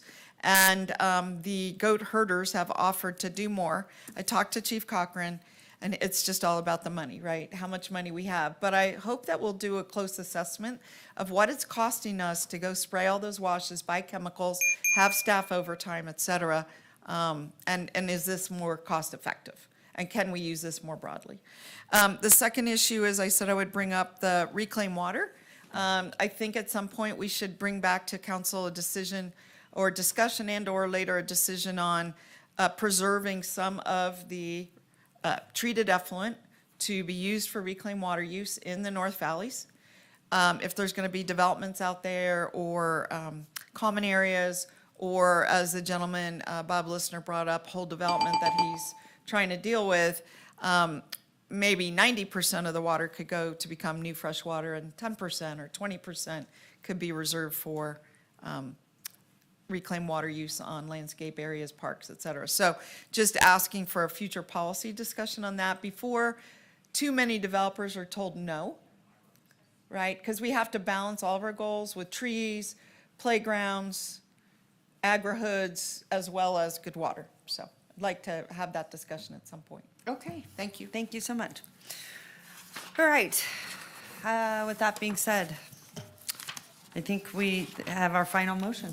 Well, I don't know if anyone else. Oh, I just had a go quick ahead, Miguel, sorry. comment. Yeah, no worries. I didn't want to pull the item for consent, but I just wanted to thank our staff for including some guardrails on item B6 for the charging stations over at the Reno, the Public Safety Center and Moana Springs Aquatic Facility. It looks like there are some provisions that will help us maintain and track that fee increase, if there ever is any, from EVAAS coming to those sites. So I just wanted to appreciate staff for including some of those guardrails and protecting our customers as they look at renewable sources to protect our environment. Thanks. Thank you, Miguel. I really appreciate that. Councilman Anderson, do you have anything? You know what, I do want to bring up, there are a couple things that were brought to my attention. And was, I wanted to do, and I didn't learn of this until our break, but, you know, we had a previous mayor, Mayor Griffin, who has been in the hospital, and he has been extremely ill. And so I wanted to have the council, you know, say a prayer for him. And then also, we just lost a very, very dedicated city employee, Sergio Gutierrez, and some of you, I was fortunate to meet him a couple of times, and he was just a wonderful man, and he was here for 10 years almost, I think it was. Was it 10 years, Jackie? I think it was close to 10. So he was very, very dedicated. So at this time, before we leave, I would like to, everyone take a little moment of silence, but say a little prayer, you know, because these people meant a lot to our city in so many ways. They shaped our city, right? Mayor Griffin, for sure, and Sergio. So let's take a moment of silence to honor them right now.